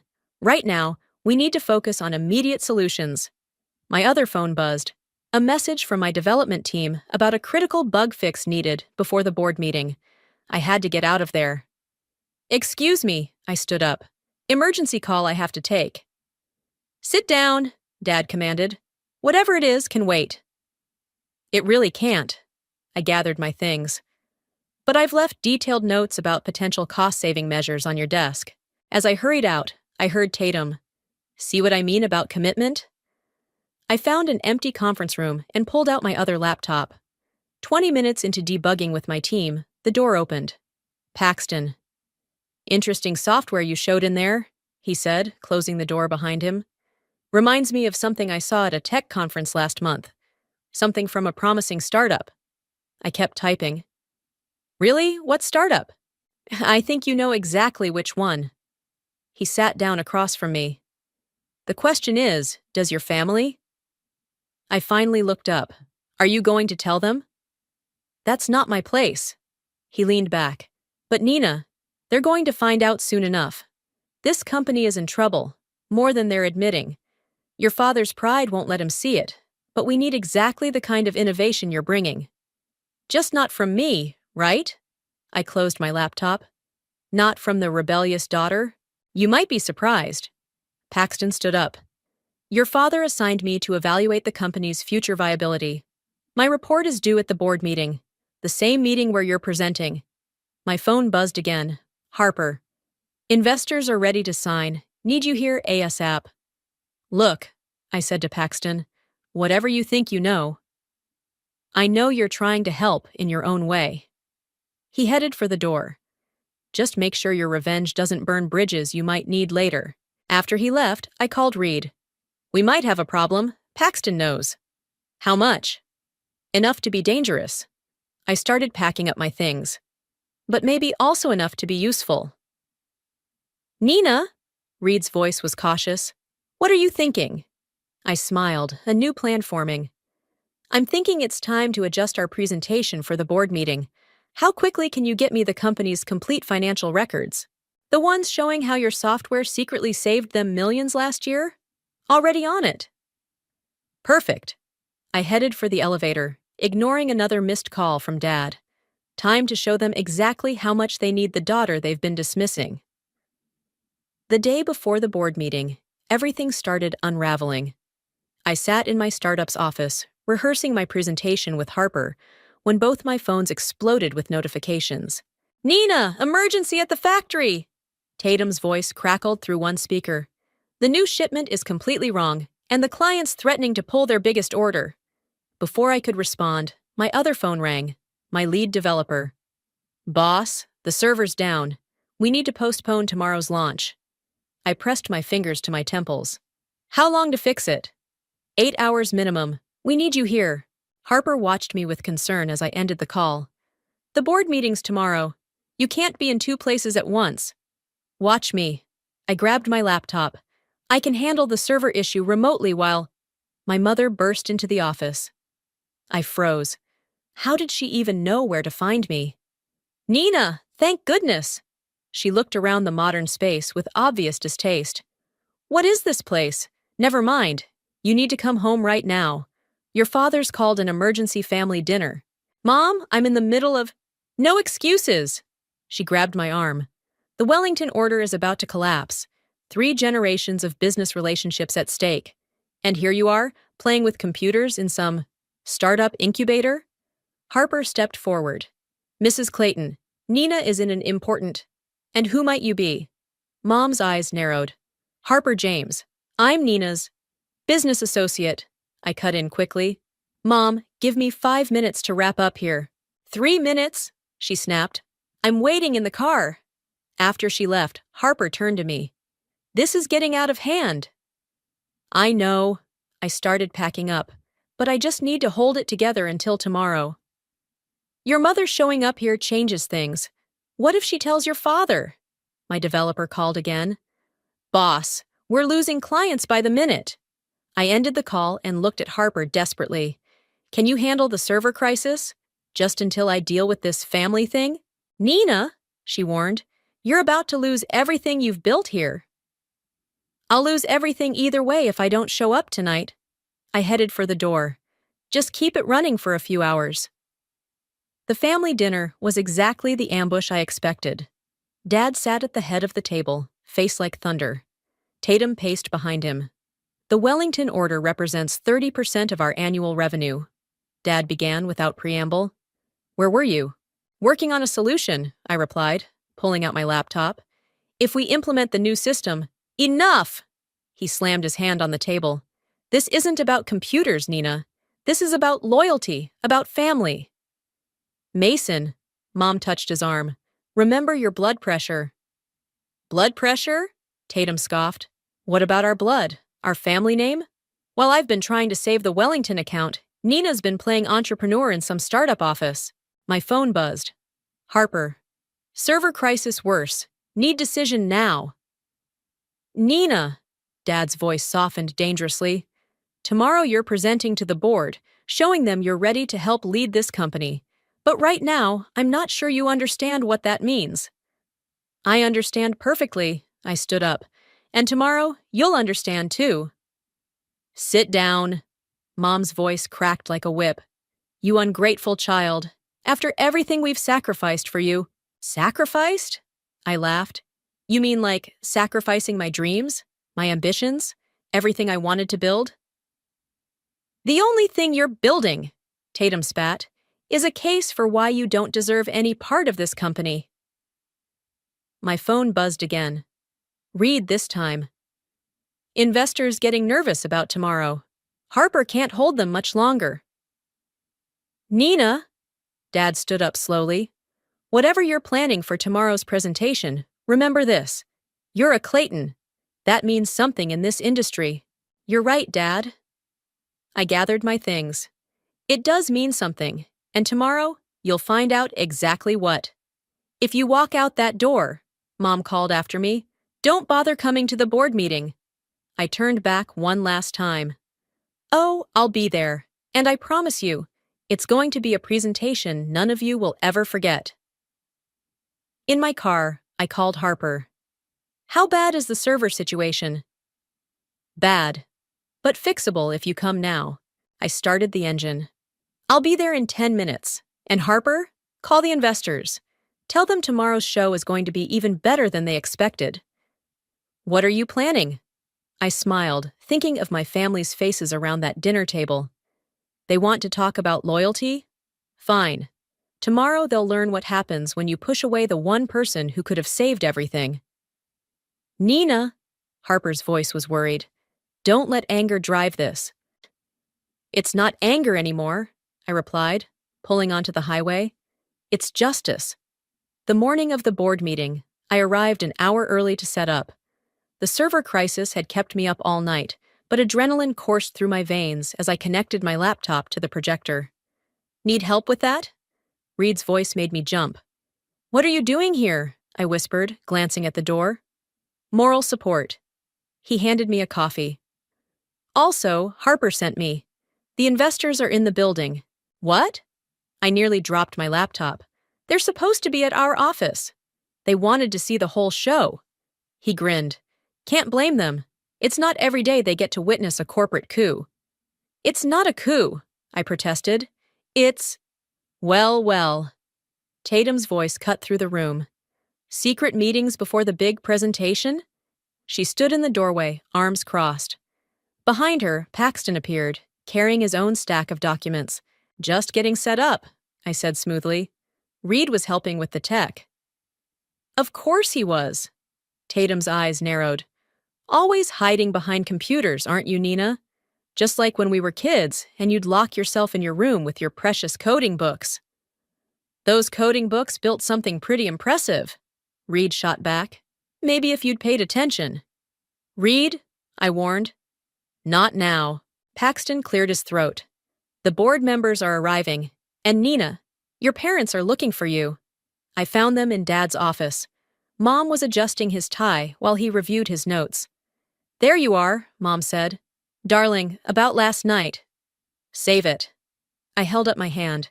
Everything that needs to be said will be said in the boardroom. Nina. Dad's voice was unusually quiet. Whatever you're planning, remember that some words can't be taken back. For a moment, I saw genuine concern in his eyes.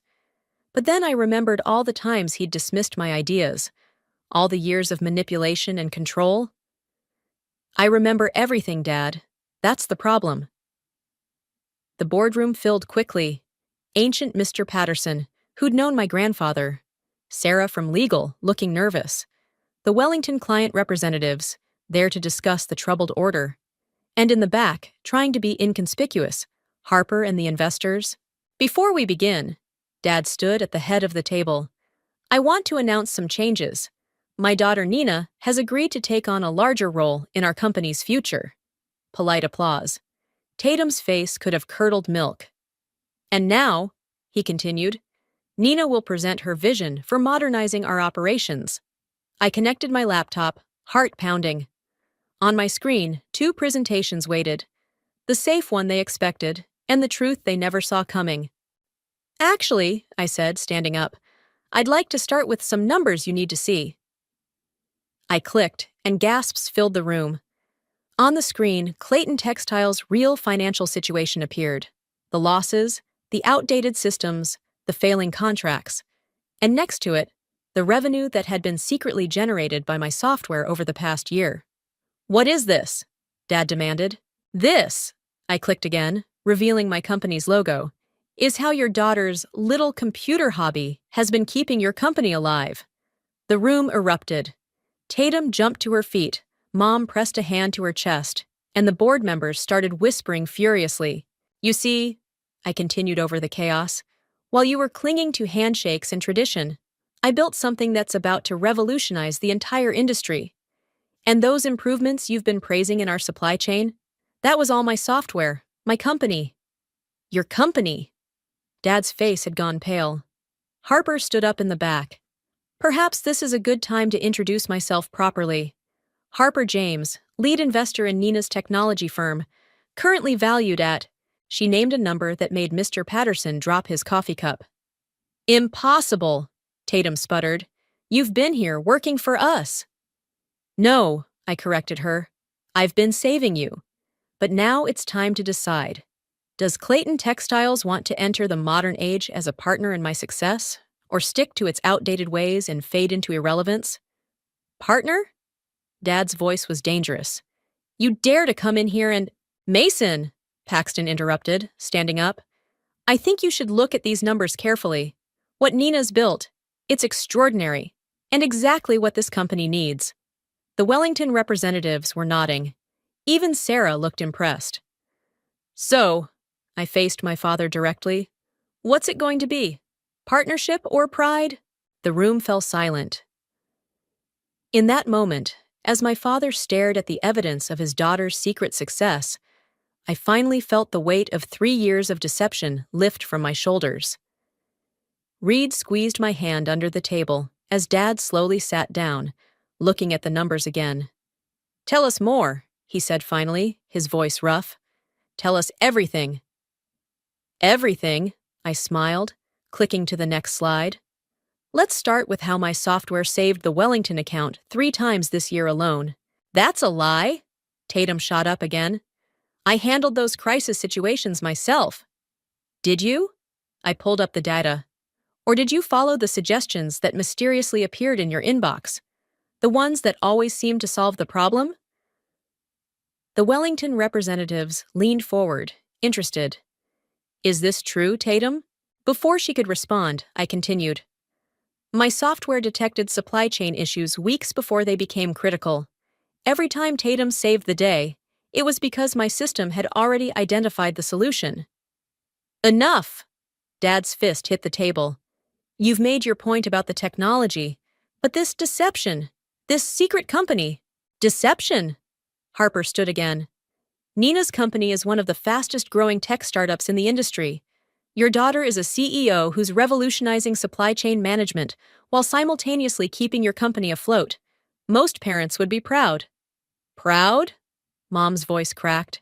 She betrayed us, our own daughter, working behind our backs. Like you worked behind mine, I interrupted. When you and Dad conspired to shut down my tech proposals? When you manipulated me into staying here instead of taking that Silicon Valley job? We were protecting you, Mom cried. No, Paxton spoke up. You were protecting yourselves, your way of doing business, and it nearly cost you everything. He opened his folder. My audit shows Clayton Textiles would have failed 6 months ago without Nina's invisible interventions.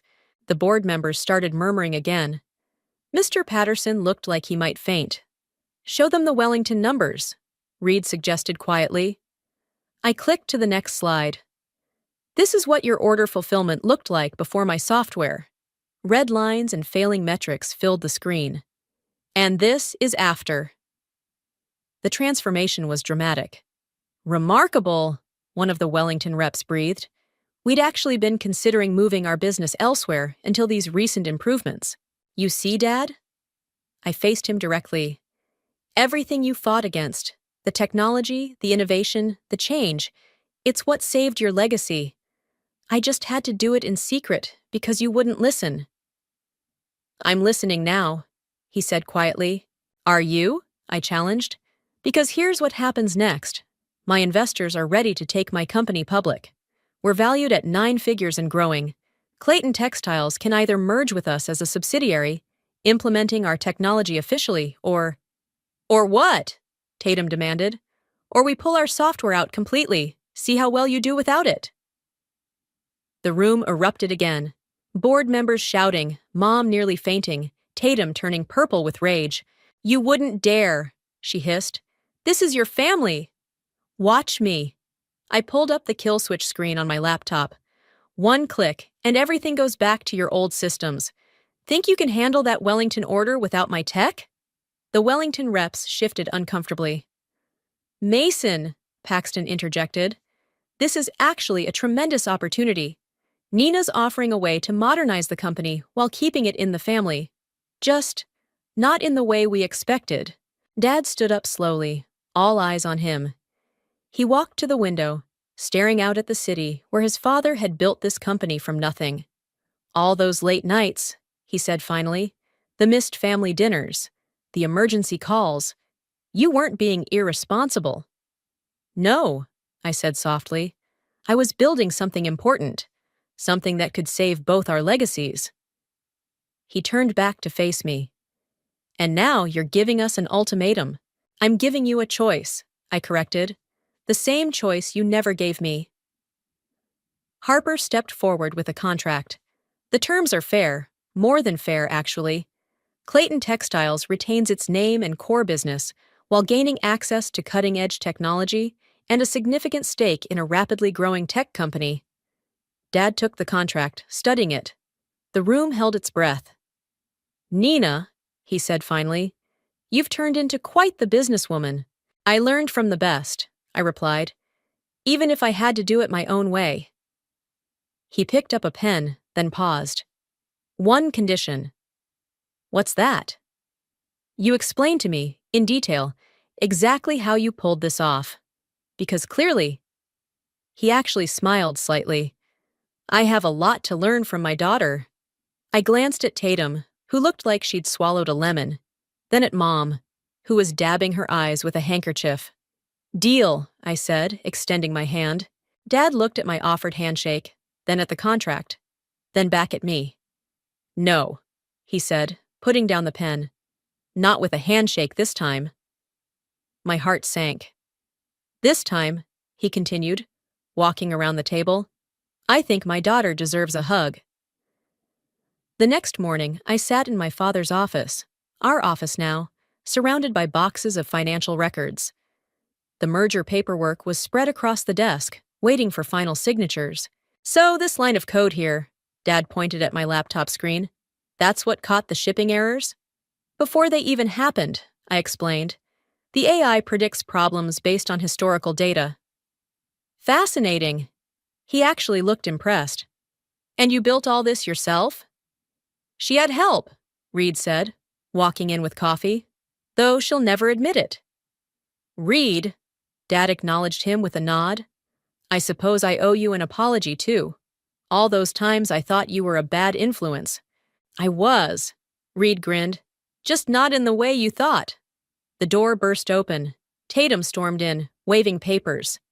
This is ridiculous. Have you seen these merger terms? Nina gets control of both companies' technology decisions. Of course she does. Harper followed her in. She's the one who built the technology. But I'm the COO, Tatum protested. You can't just… Actually, Dad interrupted, we can, and we will. Sit down, Tatum. It's time we had a family meeting. A real one. Mom appeared in the doorway, looking uncertain. Mason, are you sure about this? More sure than I've been about anything in years. He gestured for everyone to sit. Nina, show them what you showed me this morning.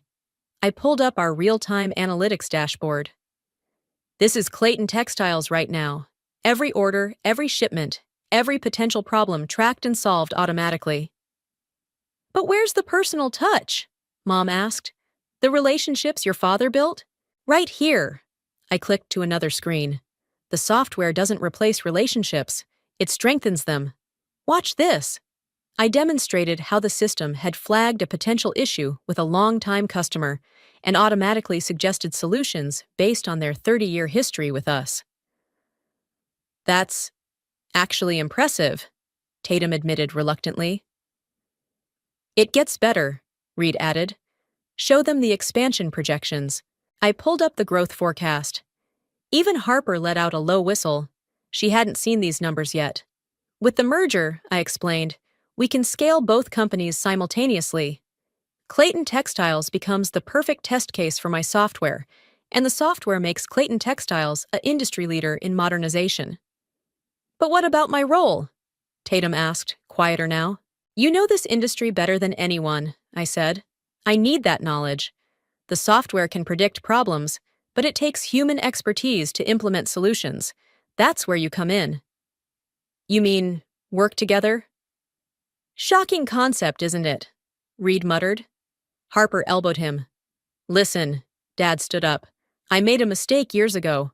I was so focused on preserving the past that I couldn't see the future sitting right in front of me. Nina, I'm sorry. Dad, I started, but he held up his hand. Let me finish. You didn't just build a successful company. You saved ours while we were too stubborn to save ourselves. That kind of vision, that's what Clayton Textiles was built on. Your grandfather would have been proud.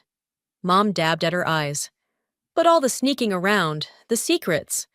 Would you have listened if I'd been honest? I asked. Really listened? The silence answered for them. Well, Paxton appeared in the doorway. The board has officially approved the merger. All we need now are the family signatures. I picked up a pen and held it out to Tatum. Partners? She stared at the pen for a long moment. You really think we can work together, after everything? I think we can be stronger together than we ever were apart. I smiled. Besides, someone needs to keep me from getting too caught up in the code. She actually laughed at that, taking the pen. Fine, partners. But I want to learn how the software works. Deal. I turned to Mom. What about you? She looked at Dad, then back at me. Will you at least come to family dinner once a week? No laptops allowed? As long as you promise to let me teach you how to video chat properly. It's not my fault those things are so complicated. But she was smiling as she signed. Dad took the pen last. Nina, your grandfather built this company on a handshake and a dream. You've built something even bigger on code and courage. I couldn't be prouder to sign this. As he wrote his name, Harper cleared her throat. Not to break up the family moment, but the press is waiting downstairs. They want to meet the tech prodigy who's revolutionizing the textile industry. Ready to go public? Reed asked. In every sense of the word? I looked around at my family, really looked at them. Dad, finally seeing me clearly.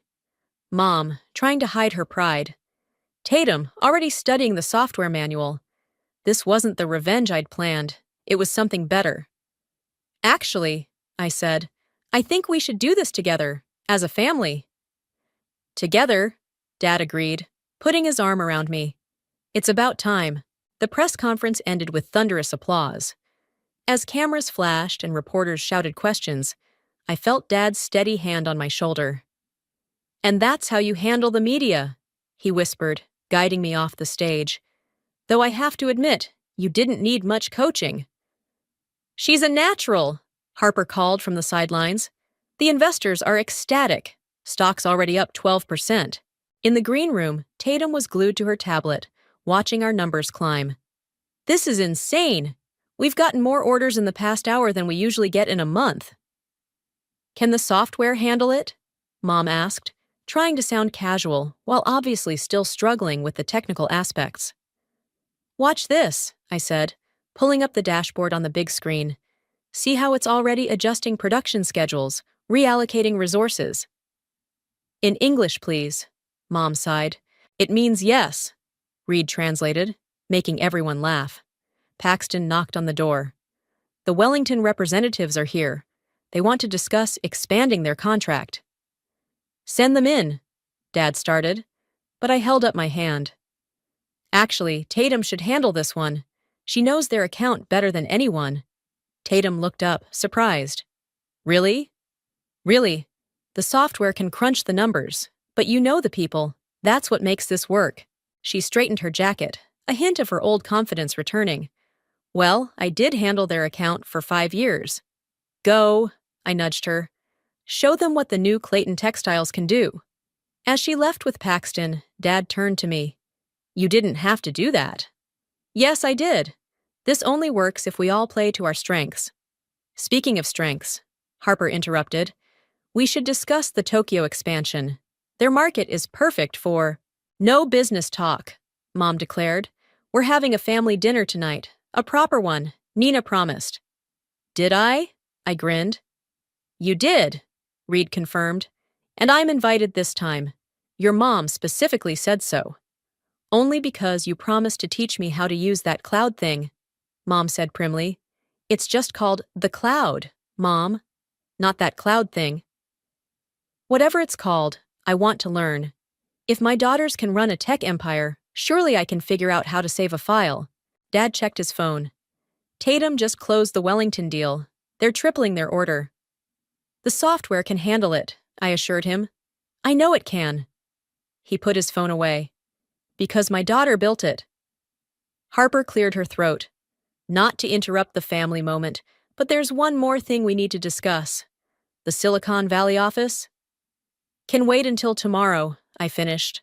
"Mom's right. Family dinner first." "See, in that case," Reed stood up, "I'll go help Tatum wrap up with Wellington. See you at dinner?" "Actually," Mom linked her arm through his, "why don't you help me set up that cloud thing first? Nina's always too busy to explain it properly."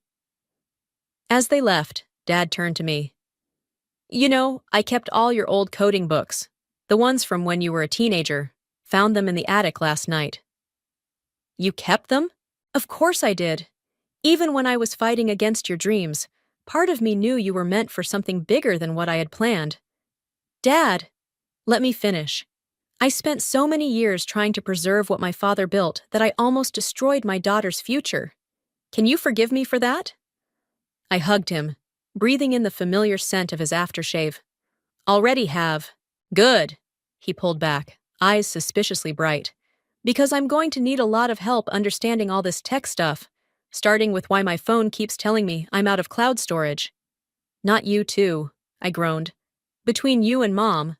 "Hey, if this old dog is going to learn new tricks, he's learning them from the best." Harper poked her head in.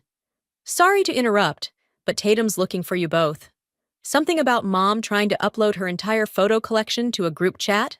"Oh, God," I laughed. "We better go save the cloud from my mother." "Nina!"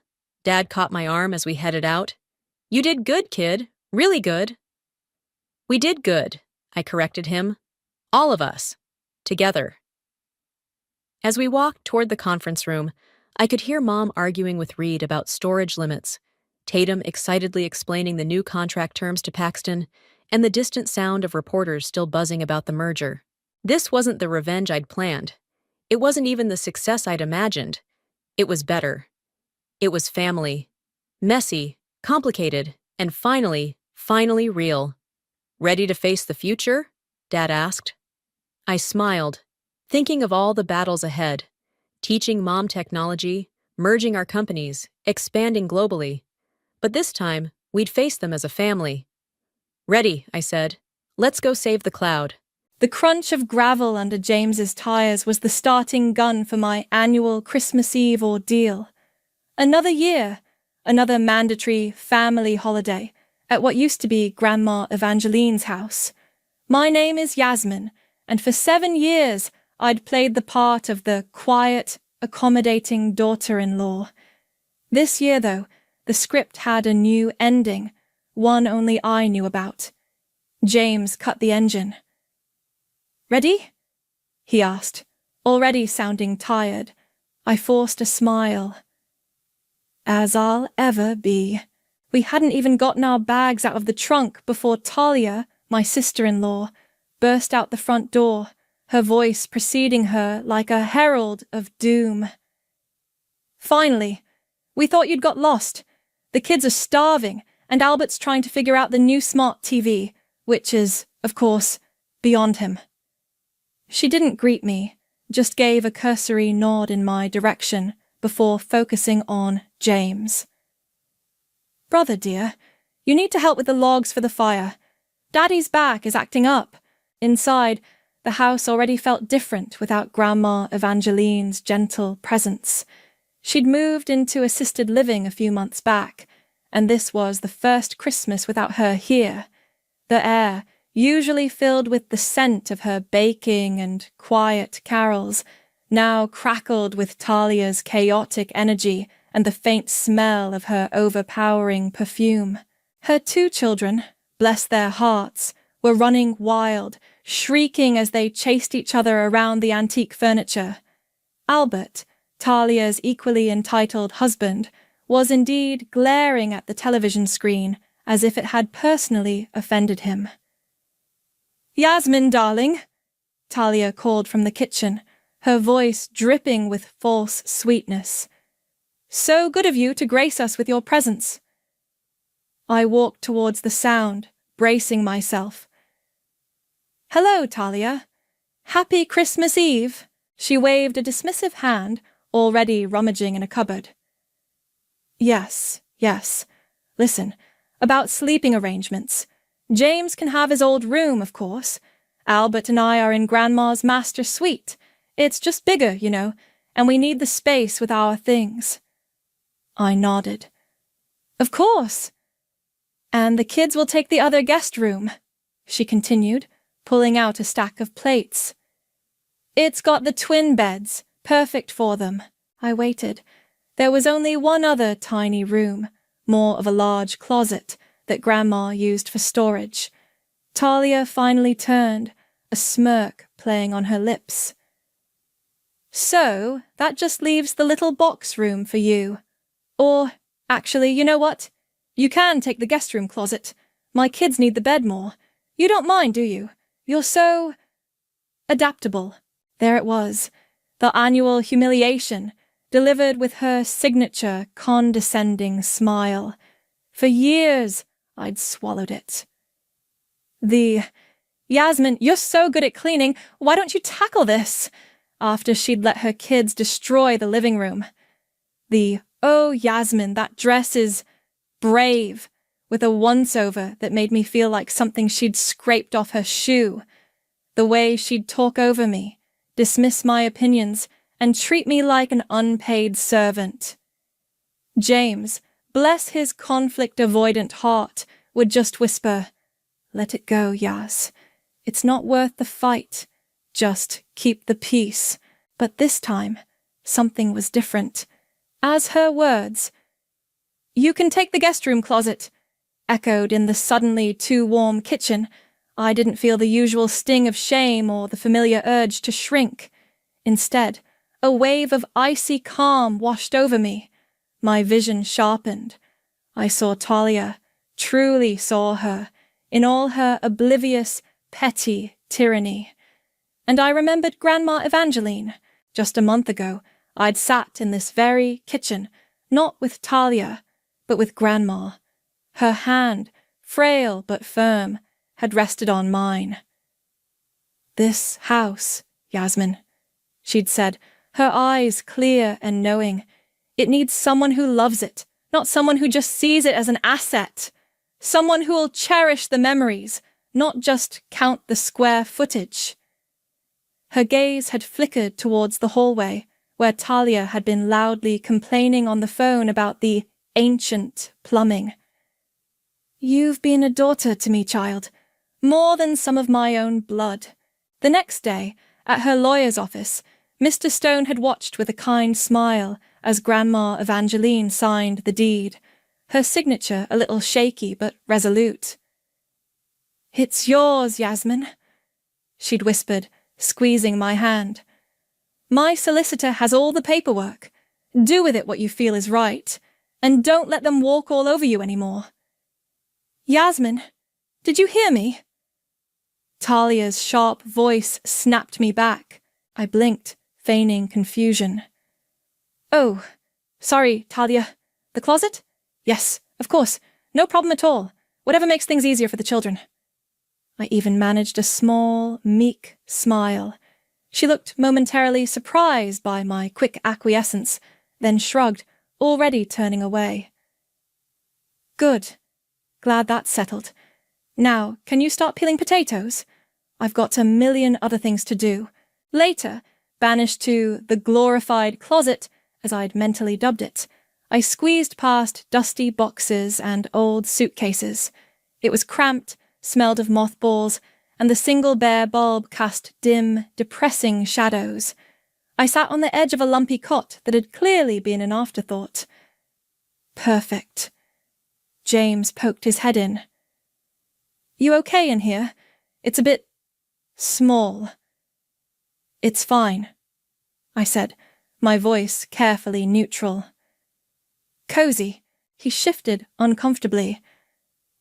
Talia can be a bit much, I know, but it's just for a few days.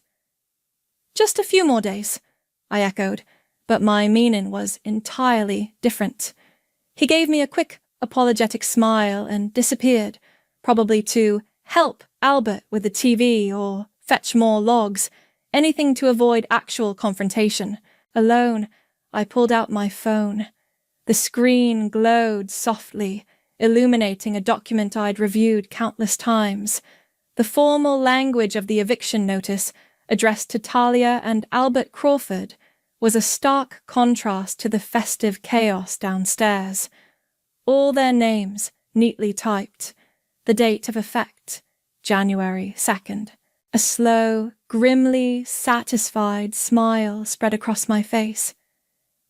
Just a few more days, I murmured to the quiet, dusty room. Just a few more days, Talia. And for the first time in a long time, I felt a spark of something that wasn't dread, but anticipation. The game was on, and she didn't even know she was playing. Christmas morning dawned cold and bright, but the atmosphere inside was already thick with Talia's self-importance. The kids, hyped up on sugar and presents, tore through wrapping paper like a pair of tiny tornadoes, leaving a trail of destruction in their wake.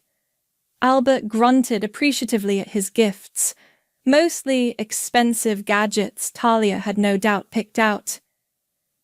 Yasmin, darling, Talia chirped, handing me a small, poorly wrapped box. Just a little something. Inside was a cheap-looking scarf, the kind you find in bargain bins. Oh, thank you, Talia, I said, injecting as much sincerity as I could muster. It's lovely. She beamed. I knew you'd like it. It's very you. I wasn't sure if that was a compliment. Knowing Talia, probably not. James received a new watch from his sister, which she made a great show of fastening onto his wrist. Only the best for my baby brother, she cooed. The day wore on in a blur of forced smiles and thinly veiled insults. After a massive Christmas lunch, which I'd largely helped prepare while Talia supervised, she surveyed the mountain of dirty dishes. Yasmin, darling, she said, her voice sweet as poison. You're so good at dishes. Why don't you handle the post-dinner mountain? My nails are freshly done and you know how it is. Before I could even formulate a polite refusal, James piped up from the sofa where he was already nodding off. Yeah, Yas. You don't mind, do you? We can watch that Christmas special later. I looked at him, a flicker of my old frustration rising. Actually, James, my back is a bit sore from sleeping on that cot. Talia scoffed. Oh, don't be so dramatic. It's just a few plates.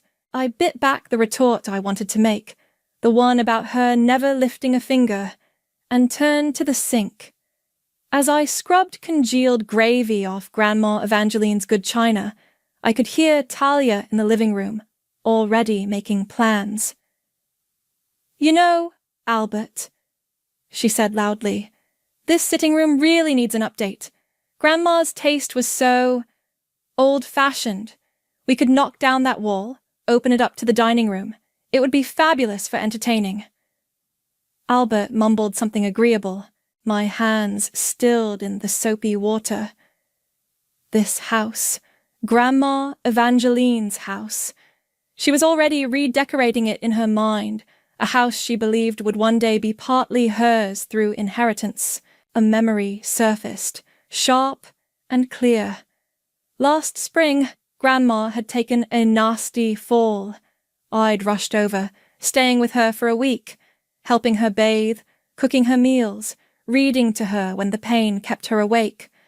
Talia had visited once, for about 20 minutes. She'd spent most of that time on her phone, complaining about how inconvenient this all was, and how Grandma really should consider a home, because she, Talia, was far too busy to be a caregiver. She just wants attention, Talia had whispered to me in the hallway as she left, loud enough for Grandma to potentially overhear. Don't let her guilt you into doing too much, Yasmin. You have your own life, you know. My own life had often felt like it was on hold, catering to the whims and needs of James's family, but caring for Grandma Evangeline had never felt like a burden. It had felt right. Another memory. Grandma Evangeline, propped up in her favourite armchair by the window, a few weeks before she moved. I was mending one of her cardigans, the sunlight catching the dust motes dancing in the air. Talia was here earlier, she'd said, her voice thin but clear, talking about what she'll do with the money when I'm gone and the house is sold. She'd sighed, a deep, weary sound. She sees the bricks and mortar, the land value. She doesn't see the heart of it. She'd reached for my hand. This house needs someone who loves it, not someone who just sees it as property, Yasmin. You understand that, don't you? I'd nodded, my throat tight. I do, Grandma. You've always been kind, she'd continued, her gaze steady. You see the things others miss. You water my plants without being asked. You remember how I take my tea. Small things, perhaps. But they are the big things, really. The clatter of a plate slipping from my grasp brought me back to the present. Thankfully, it didn't break. Careful there, Yasmin, Talia called out, not even looking up from her magazine. Those were Grandma's best. I took a deep breath. Just a few more days. Later that evening, after the kids were finally in bed, Talia was sprawled on the sofa, scrolling through her phone. Albert was snoring softly beside her. James was attempting to read, though his eyes kept closing. You know, Talia announced to the room, though mostly to Albert, we should definitely host Easter here next year. It would be perfect. The garden will be lovely then. She paused, then looked directly at me, a calculating gleam in her eye. And Yasmin, you can come up a week before to help with the spring cleaning. Get the place ready. It'll need a good airing out after winter. I met her gaze. My expression, I hoped, was placid, unreadable. Inside, though, A cold amusement was stirring. I just nodded slowly. Easter, I said. That sounds ambitious. Oh, it'll be fabulous, she declared, already lost in her plans. I turned away, a tiny smile playing on my lips. Oh, you have no idea, I thought. You really, truly have no idea. The countdown continued. Boxing Day crawled by with the same agonizing slowness as Christmas Day, only now with the added layer of stale leftovers and dwindling festive spirit. Talia, however, remained inexhaustible in her ability to command and critique. James, be a dear and fetch me another mince pie. Yasmin, did you use salt in this gravy yesterday? It tasted a bit bland. I just hummed non-committally. The less I engaged, the less ammunition I gave her. Later that morning, while Talia was engrossed in a loud video call with one of her equally self-absorbed friends, I saw my chance. James was in the kitchen, making himself a coffee. I wandered in, feigning a casual thought. James, I said, keeping my voice light but ensuring it carried. I was just thinking, I really should schedule a full house inspection soon. You know, for insurance purposes. With Grandma not here, it's probably a good idea to get everything properly assessed. James, bless his oblivious soul, just nodded. Oh, yeah, good idea, Yas. Sensible. From the living room, the chatter on Talia's call paused abruptly. I didn't need to look to know she was listening. A moment later, her voice, sharp and dismissive, cut through the air. An inspection? Don't be ridiculous, Yasmin. Grandma's house is perfect. What on earth are you trying to find fault with? I turned, offering her an innocent smile. Oh, nothing, Talia. Just standard procedure. Making sure everything's up to code, you know? She scoffed and went back to her call, but I saw the flicker of something. Annoyance? Suspicion? In her eyes. Good. Let her wonder. The afternoon brought a pre-arranged call. My phone buzzed with Mr. Stone's name. Excuse me, I said, rising from the uncomfortable armchair I'd claimed. I need to take this. I walked out into the garden, the winter air crisp against my cheeks. The signal was better out here anyway. Mr. Stone. Hello, I said, keeping my voice low but clear. Yes, everything is still on track for the second. Yes, the locksmith is confirmed. And the server? Excellent. Thank you for your efficiency. I kept the conversation brief, professional. As I turned to head back inside, I saw her, Talia, standing at the kitchen window, her arms crossed, watching me. The moment our eyes met, she quickly looked away, pretending to be engrossed in something on the counter. But I knew she'd seen me. I knew the gears in her mind would be whirring. My little performance, it seemed, had yielded results. Later that afternoon, I deliberately left my handbag on the sofa in the living room when I went upstairs, ostensibly to find a book. I took my time, lingering on the landing, listening. Sure enough, after a minute or two, I heard the faint rustle of movement from downstairs. I crept silently to the top of the stairs, peering through the banisters. There she was, Talia, crouched by the sofa, her hand hovering over my bag. She glanced around furtively before her fingers dipped inside. My heart hammered a little, not with fear, but with a strange sort of satisfaction. Hook, line, and sinker. She didn't have long to snoop. I cleared my throat loudly from the top of the stairs. Looking for something, Talia? She jumped, snatching her hand back as if burned. A flush crept up her neck. Oh, Yasmin, I thought I saw a spider near your bag. Just checking. A spider, I said, descending the stairs slowly. How brave of you.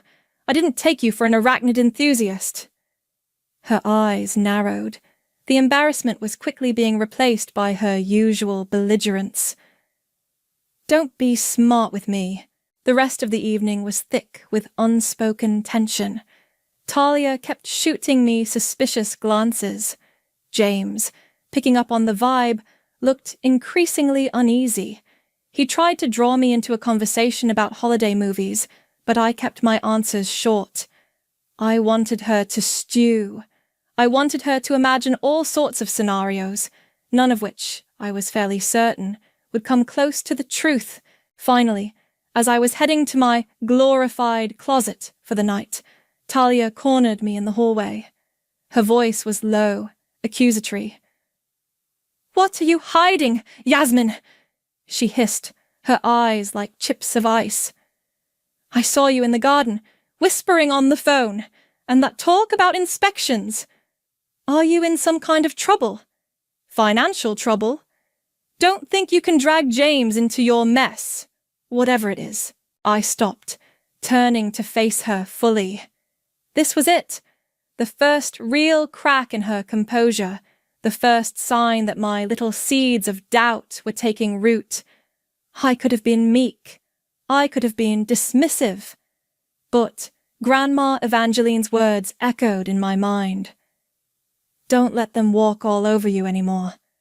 A cool, unfamiliar confidence settled over me. I looked her straight in the eye. "Oh, Talia," I said, my voice calm, almost gentle, a stark contrast to her barely suppressed fury. "The only mess I see is the one you make every time you open your mouth." Her jaw dropped. For a moment she was utterly speechless, her face a mask of disbelief. Before she could recover, I turned and walked towards my room, leaving her standing there, sputtering in the dimly lit hallway. The door to the closet clicked shut behind me. I leaned against it, a small, almost giddy laugh escaping my lips. Oh, this was going to be even more satisfying than I'd imagined. My little jab about Talia's verbal messes had, predictably, sent her into a tailspin, but, hilariously, not the one I was actually engineering. The next morning she was a woman possessed, not with anger towards me directly, but with a fervent need to protect her brother from his clearly unhinged wife. "James, darling," she began at breakfast, her voice laced with manufactured concern as she buttered her toast with aggressive strokes. "I'm worried about Yasmin. Truly worried." James looked up from his newspaper, startled. "Worried? Why? What's wrong?" "She's acting so strangely," Talia said, lowering her voice conspiratorially, though it still carried across the table to where I was pretending to be engrossed in a piece of fruit. "All that cloak and dagger stuff in the garden, the hushed phone calls. And she was so rude to me last night, James, completely uncalled for." I kept my expression neutral, slowly chewing my apple. Let her dig her own grave. "And this talk of house inspections," Talia continued, warming to her theme. "It's almost like she's looking for problems, trying to find something to, I don't know, leverage."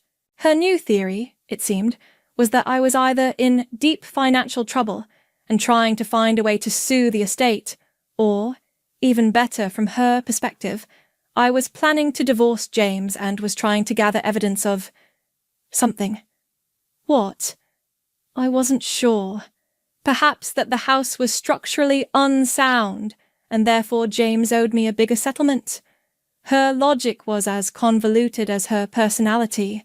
The best part was, she was now focusing all her formidable snooping energy in completely the wrong direction. She started asking me pointed questions, disguised as casual conversation. "So, Yasmin," she'd say, cornering me while I was trying to read. "How's work going? Still enjoying whatever it is you do?" She always made my perfectly respectable office job sound like something illicit.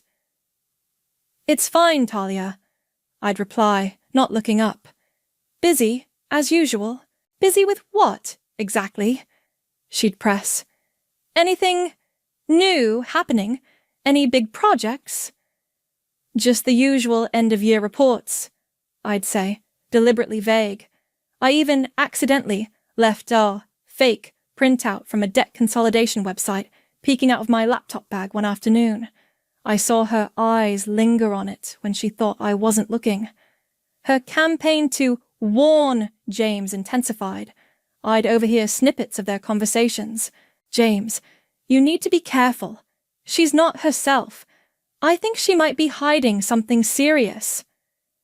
Are her parents okay? Maybe there's some family trouble she's not telling us about?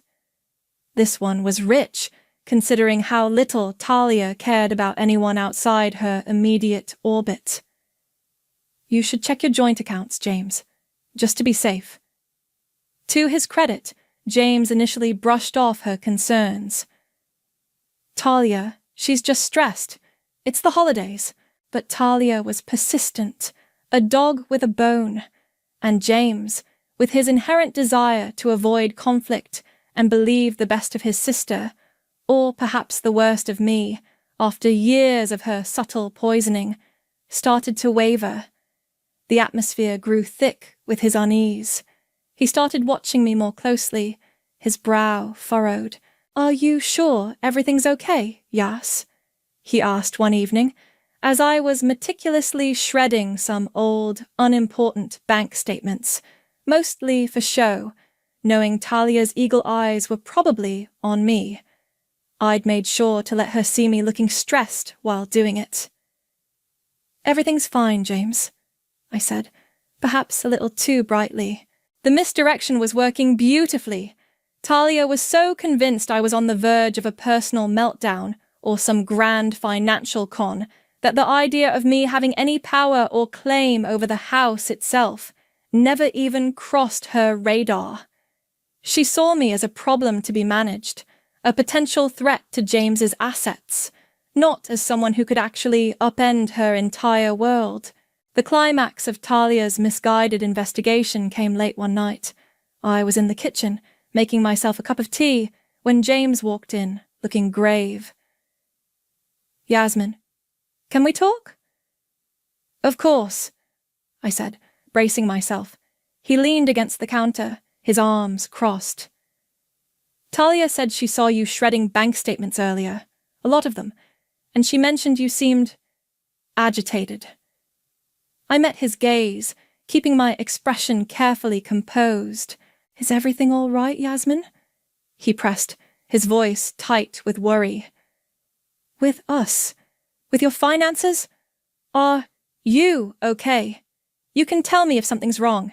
You know that, right? I looked at him, at his worried face, his eyes clouded with the doubts Talia had so expertly planted. A part of me, the old Yasmin, felt a pang of guilt. But the new Yasmin, the one who had a notarized deed in her possession and a locksmith on standby, felt a surge of cold resolve. I took a slow sip of my tea. Everything, I said, a cool glint in my eyes, is about to be much, much better, James. I paused, letting the words hang in the air. For me, at least. His frown deepened. What's that supposed to mean?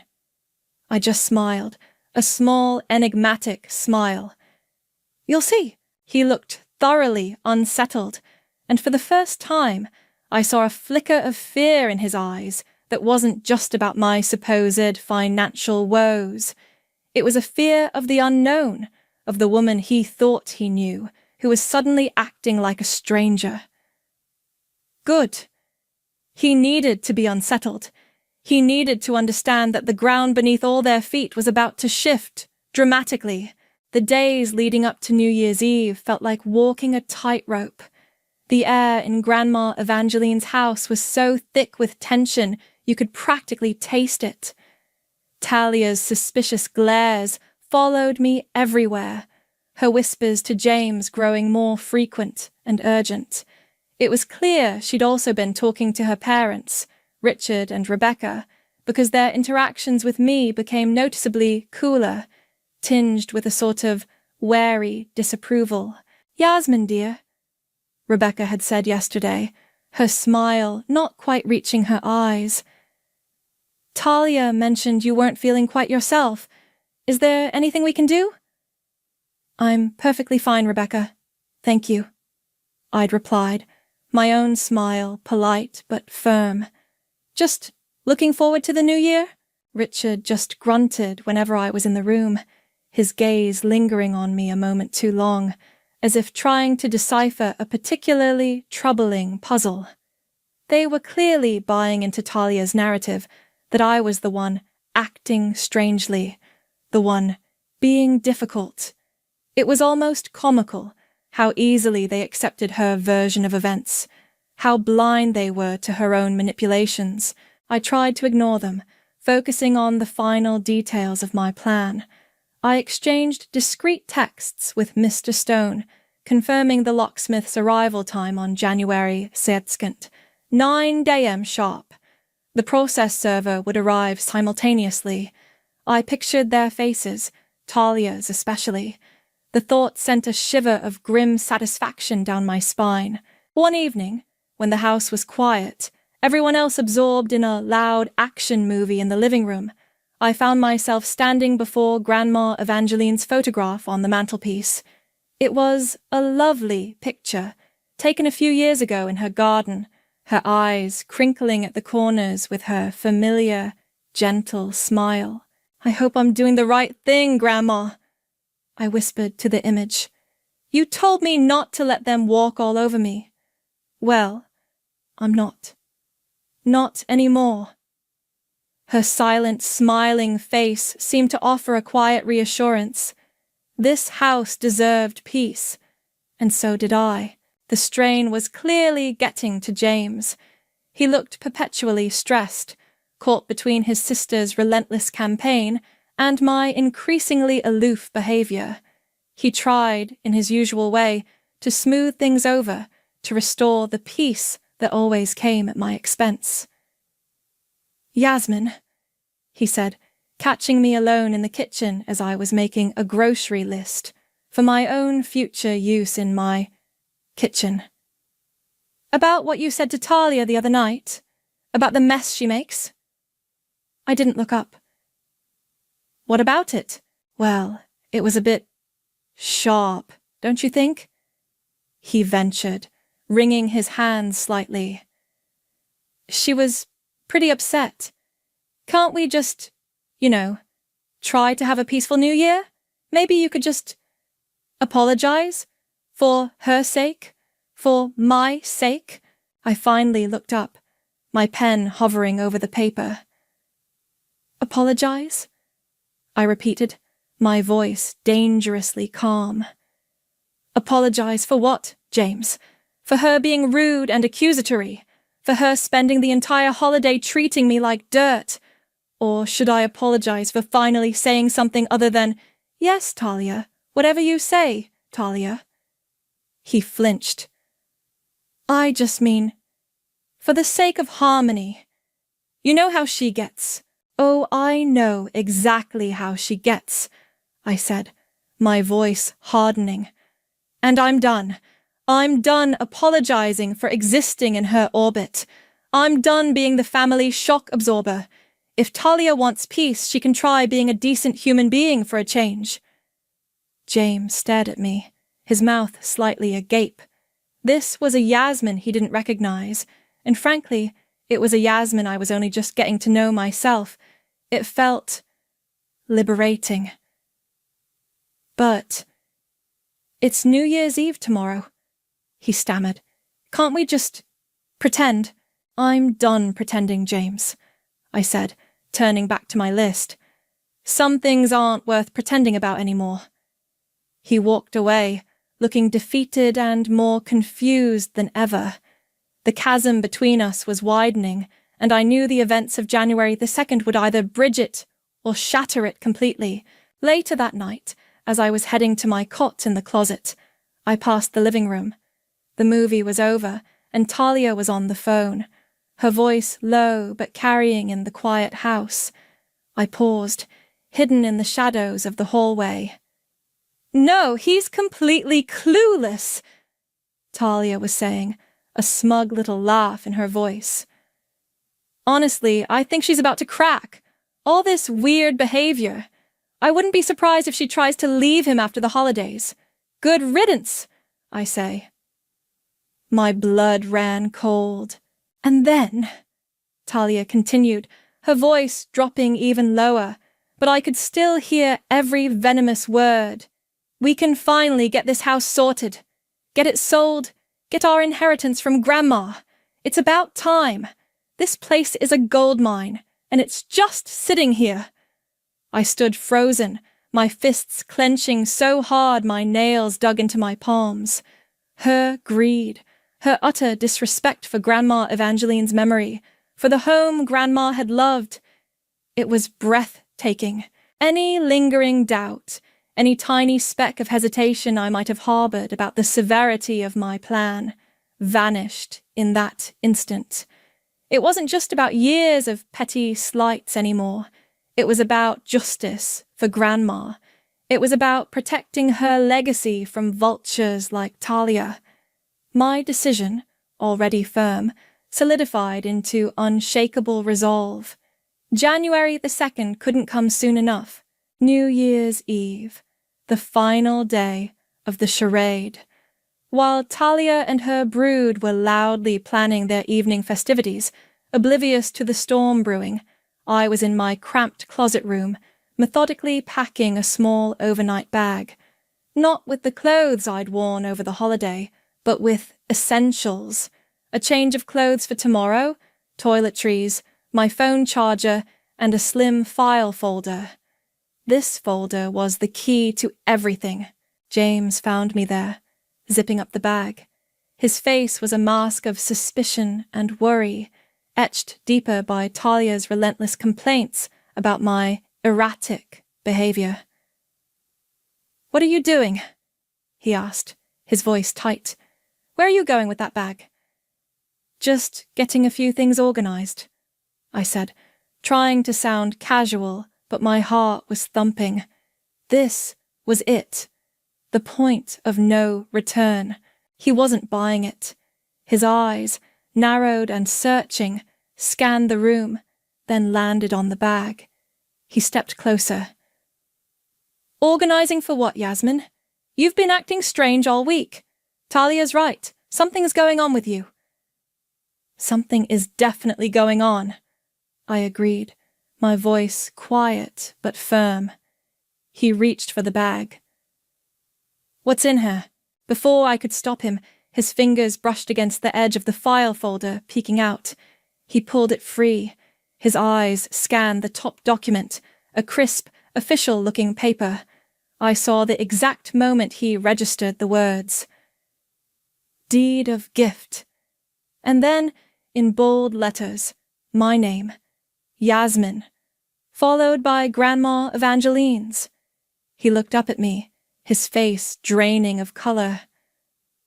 What is this?" he whispered, his hand trembling slightly as he held the paper. "It's exactly what it looks like, James," I said, my voice surprisingly steady. "Grandma Evangeline signed her house over to me. Legally, it's mine." He stared at the deed, then back at me, his expression shifting from confusion to disbelief, then to a dawning horror. No, this can't be right. There must be some mistake." "There's no mistake," I said. "It was her decision. Mr. Stone, her lawyer, handled everything. It's all perfectly legal and binding." He sank onto the edge of the cot, the deed clutched in his hand. But why? Why would she? Why you? Perhaps because I was the only one who genuinely cared for her, James, I said, the years of suppressed resentment finally bubbling to the surface. The only one who didn't see her or this house as a means to an end. While Talia was measuring rooms for her imaginary renovations, and complaining about Grandma's old-fashioned taste, I was here, holding her hand, listening to her stories, respecting her. A massive argument erupted right there in that tiny, dusty room. His initial shock gave way to anger, then to a desperate sort of pleading. "You can't do this, Yasmin!" he exclaimed, his voice rising. "This is my family's home, my sister. This will destroy her." "Your sister," I countered, my own voice gaining strength, "has been destroying me piece by piece for 7 years, James, and you stood by and let her. You told me to keep the peace, to not make waves. Well, the peace was always at my expense, and now the wave is here. But to kick them out? Her children! It's cruel, Yasmin. It's vindictive.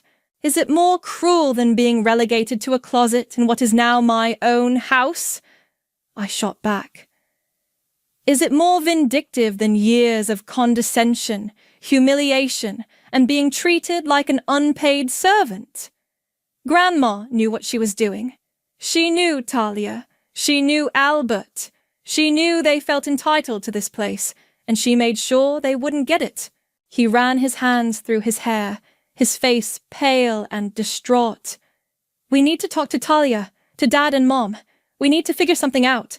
There has to be another way." "There is no other way," I stated calmly.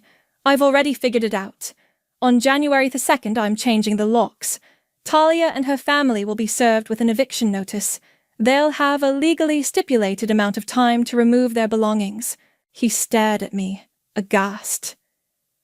"You're serious? You're actually going to throw my sister out onto the street?" "They have a home, James. A perfectly good one, from what I hear Talia boast about. They just won't be squatting in mine anymore." He pleaded. He reasoned. He even tried to threaten, talking about lawyers and contesting the deed. But I held firm, showing him copies of Grandma's notarized signature, the witness statements. I laid out every slight, every insult, every moment of his passive negligence that had led to this. Finally, exhausted, and seeing my unshakable resolve, he looked at me, his eyes filled with a terrible conflict. "If you go through with this, Yasmin," he said, his voice hoarse with emotion, "I don't know if we can go through with this. You have to choose, them or this revenge." I looked at him, my heart aching for the man I had married, the man I had once loved without reservation, but also resolute in the path I had chosen. The path Grandma had paved for me. "I already have, James," I said softly, but with an iron will I didn't know I possessed until now. "I choose peace. I choose respect. I choose me." I paused, holding his gaze. "The question is, who will you choose?" The silence in the room was deafening, broken only by the distant, oblivious laughter from downstairs as the New Year's Eve celebrations began without us. His choice hung heavy in the air, a precipice upon which our entire future teetered. January 2nd, D-Day. Or should I say, E-Day. Eviction Day. I woke before dawn, the house still cocooned in the silence of a holiday morning. James was gone. Not from the house, I didn't think, but from the lumpy cot in my closet room. After our explosive argument on New Year's Eve, he'd retreated, his face a battleground of conflicting emotions. He hadn't said where he'd slept, or what he'd decided. His silence was a heavy weight, but my course was set. At 8:45 a.m., I was showered, dressed in neat, unassuming clothes, and waiting by the front window, sipping a cup of tea. My overnight bag, containing the crucial documents, sat at my feet. My stomach was a knot of nerves, but also a strange, exhilarating anticipation. This was it. Years of quiet suffering were about to culminate in one very loud, very public reckoning. Right on cue at 9 a.m., 2 vehicles pulled up. A van with county lock and key emblazoned on the side, and a nondescript sedan. Mr. Henderson, the locksmith, a burly, no-nonsense-looking man, got out of the van, followed by a stern-faced woman from the sedan, Ms. Davies, the process server Mr. Stone had arranged. I opened the door before they could even knock. "Good morning," I said, my voice calm. "Thank you for being prompt. Ms. Davies, they're in the kitchen." I led the way. Talia, Albert, and their 2 children were, as predicted, having a late, leisurely breakfast. Talia was mid-complaint about the ghastly New Year's Eve television programming, a piece of toast halfway to her mouth. Albert was engrossed in his phone. The kids were bickering over the last sugary cereal. They looked up as we entered, Talia's face instantly morphing into an expression of annoyance. "Yasmin? What is it now? And who are these people?" Ms. Davies stepped forward. "All business." "Talia Crawford? Albert Crawford." Talia's eyes narrowed. "Yes. What do you want?" "You are hereby served," Ms. Davies announced, extending a thick envelope towards Talia. Talia stared at it as if it were a venomous snake. "Served? Served with what? What is the meaning of this?" I stepped forward then, Mr. Henderson the locksmith, a reassuring presence just behind me. "It means, Talia," I said, my voice clear and steady, ringing through the suddenly silent kitchen, "that you and your family are being evicted from my property." The toast dropped from Talia's fingers, landing with a soft thud on her plate. "Your property?" She let out a shriek of laughter, high-pitched and incredulous. "Don't be absurd, Yasmin. This is Grandma's house. Are you insane? Grandma Evangeline legally signed the house over to me before she moved to assisted living," I stated, pulling my own copy of the notarized deed from my folder. "This house is mine, and you, my dear sister-in-law, are trespassing." Chaos erupted. Talia's face went from disbelief to purple rage in a nanosecond. "You lying, scheming little witch!" she screamed, lunging towards me. Mr. Henderson, quicker than I would have guessed, stepped smoothly between us. "Ma'am, I suggest you remain calm." Albert finally looked up from his phone, his face a mask of confusion. "What in God's name is going on? Evicted? Yasmin, have you lost your mind?" "She's a fraud!" Talia shrieked, pointing a trembling finger at me. "She's forged those papers. This house belongs to the family, to James and me." At that moment, as if summoned by the sheer force of her fury, James appeared in the kitchen doorway. His parents, Richard and Rebecca, were right behind him, their faces etched with alarm, clearly drawn by the commotion. Talia whirled towards her brother.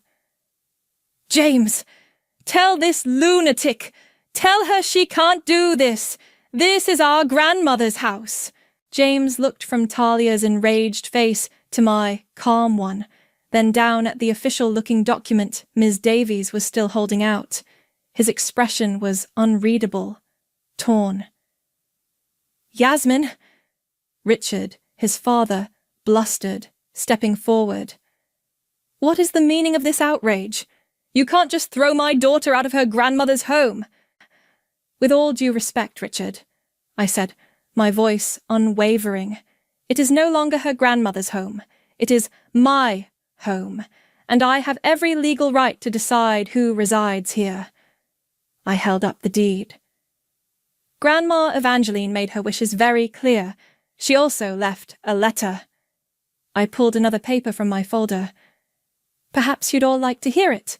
Before anyone could respond, I began to read Grandma's familiar, elegant script, her words filling the tense room, explaining her love for me, her disappointment in their entitlement, her desire for the house to be cared for by someone who cherished it, not someone who saw it as a cash cow. When I finished, there was a stunned silence. Talia's face was white, her eyes darting around wildly. "You were so worried about me taking the guest room closet, Talia," I said, my voice soft but carrying the weight of years. "Now you can worry about finding a whole new house. Mr. Henderson is here to change the locks. Ms. Davies has provided you with the legal notice.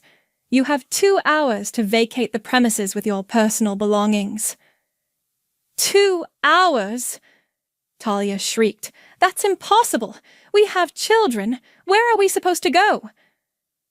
"That, Talia," I said coolly, "is no longer my concern." It was then that Talia completely lost it. With a guttural scream of pure, unadulterated fury, she lunged, not at me this time, but towards a nearby cabinet filled with Grandma Evangeline's cherished porcelain figurines. "If I can't have this house, no one will." Before her hands could reach the delicate china, James moved. Faster than I'd ever seen him move for anything, he grabbed her arm, his grip like iron. "Talia, no!" he yelled, his voice cracking with a mixture of anger and anguish. "Stop it! Just stop!" Talia struggled against him, sobbing, cursing, a wild animal trapped. Albert just stood there, gaping like a stranded fish. Richard and Rebecca looked utterly horrified, speechless.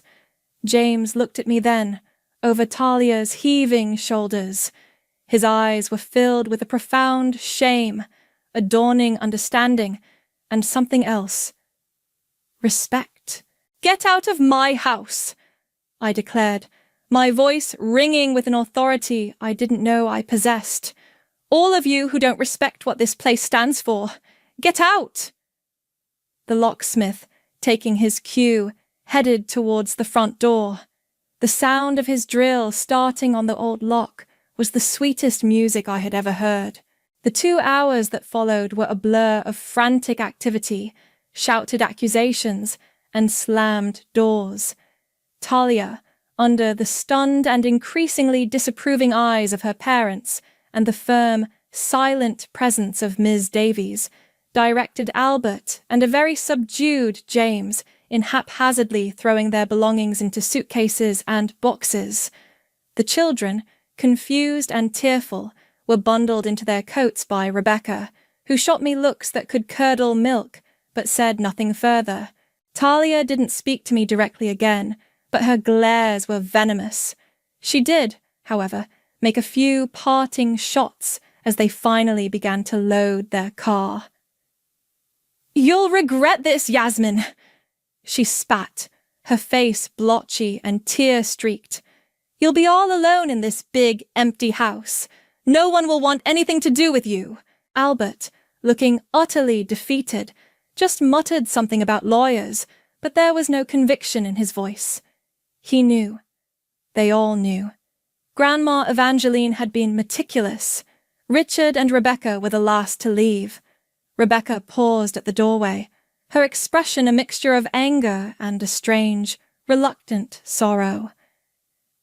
"Evangeline? She truly did this?" "She did," I confirmed quietly. "Her letter explained everything." Richard just shook his head, looking older and more tired than I'd ever seen him. I don't understand any of this." He looked at James, who was standing awkwardly by the door, not quite in, not quite out. "Are you coming, son?" James looked at his father, then at me. The silence stretched. This was his moment, his choice. "No, Dad," James said, his voice quiet but firm. "I'm staying, with my wife." Talia, overhearing from the driveway, let out a howl of outrage, but James didn't even flinch. Richard and Rebecca exchanged a look. Then, without another word, turned and walked to their car. The sound of their engine fading down the drive was replaced by an almost deafening silence. The house, which had been a cacophony of chaos for days, for years, was suddenly, profoundly still. Mr. Henderson, the locksmith, gave a final, satisfying click as he tested the new deadbolt on the front door. "All secure, ma'am," he said, handing me a set of shiny new keys. "Anything else?" "No, thank you, Mr. Henderson. You've been wonderful," I said, pressing a generous tip into his hand. Ms. Davies had already departed, her job efficiently done. James and I stood in the hallway, the ghosts of the morning's drama still clinging to the air. "So," he said, breaking the silence, his voice uncertain. "That was something." "It was," I agreed. He looked around, at the scuff marks on the floor where suitcases had been dragged, at a discarded toy one of Talia's kids had left behind. "She won't forgive this, you know. None of them will." "I know," I said. "And honestly, James, I don't care. Forgiveness is a two-way street. They never offered it to me for years of mistreatment." He nodded slowly. "You were right about a lot of things. About Talia. About me just letting it happen." He looked at me, his eyes filled with a shame that was raw and real. "I'm sorry, Yasmin. Truly sorry for not standing up for you, for not being the husband you deserved." It wasn't a magic fix. Years of hurt didn't just evaporate, but it was a start. A real start. "Thank you for saying that, James," I said, "and thank you for staying." He managed a small, tentative smile. "This is your house, and you're my wife. Where else would I be?" Later that day, after we'd cleared away the last remnants of Talia's hasty departure, and James had made a surprisingly good pot of coffee, my phone started buzzing. Predictably, it was a barrage of texts and missed calls from various extended family members. Some were condemning, echoing Talia's outrage. Others, surprisingly, were more curious, a few even tentatively supportive, asking for my side of the story. I ignored most of them. I did, however, pick up when a cousin I'd always liked, Sarah, called. "Yasmin?" she said, her voice hesitant.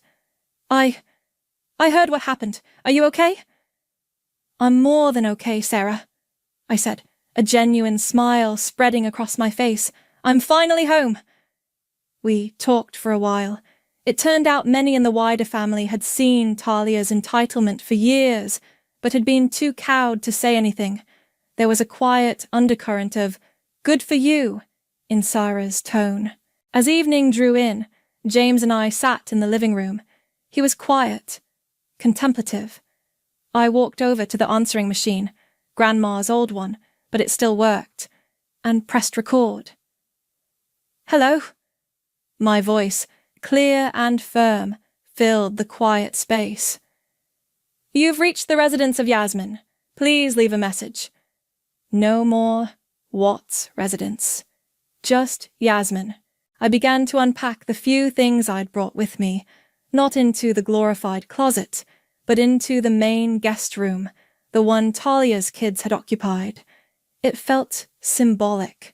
Later, I found myself drawn to Grandma Evangeline's favorite armchair by the window, the one where she'd told me her secrets, where she'd gifted me this incredible peace.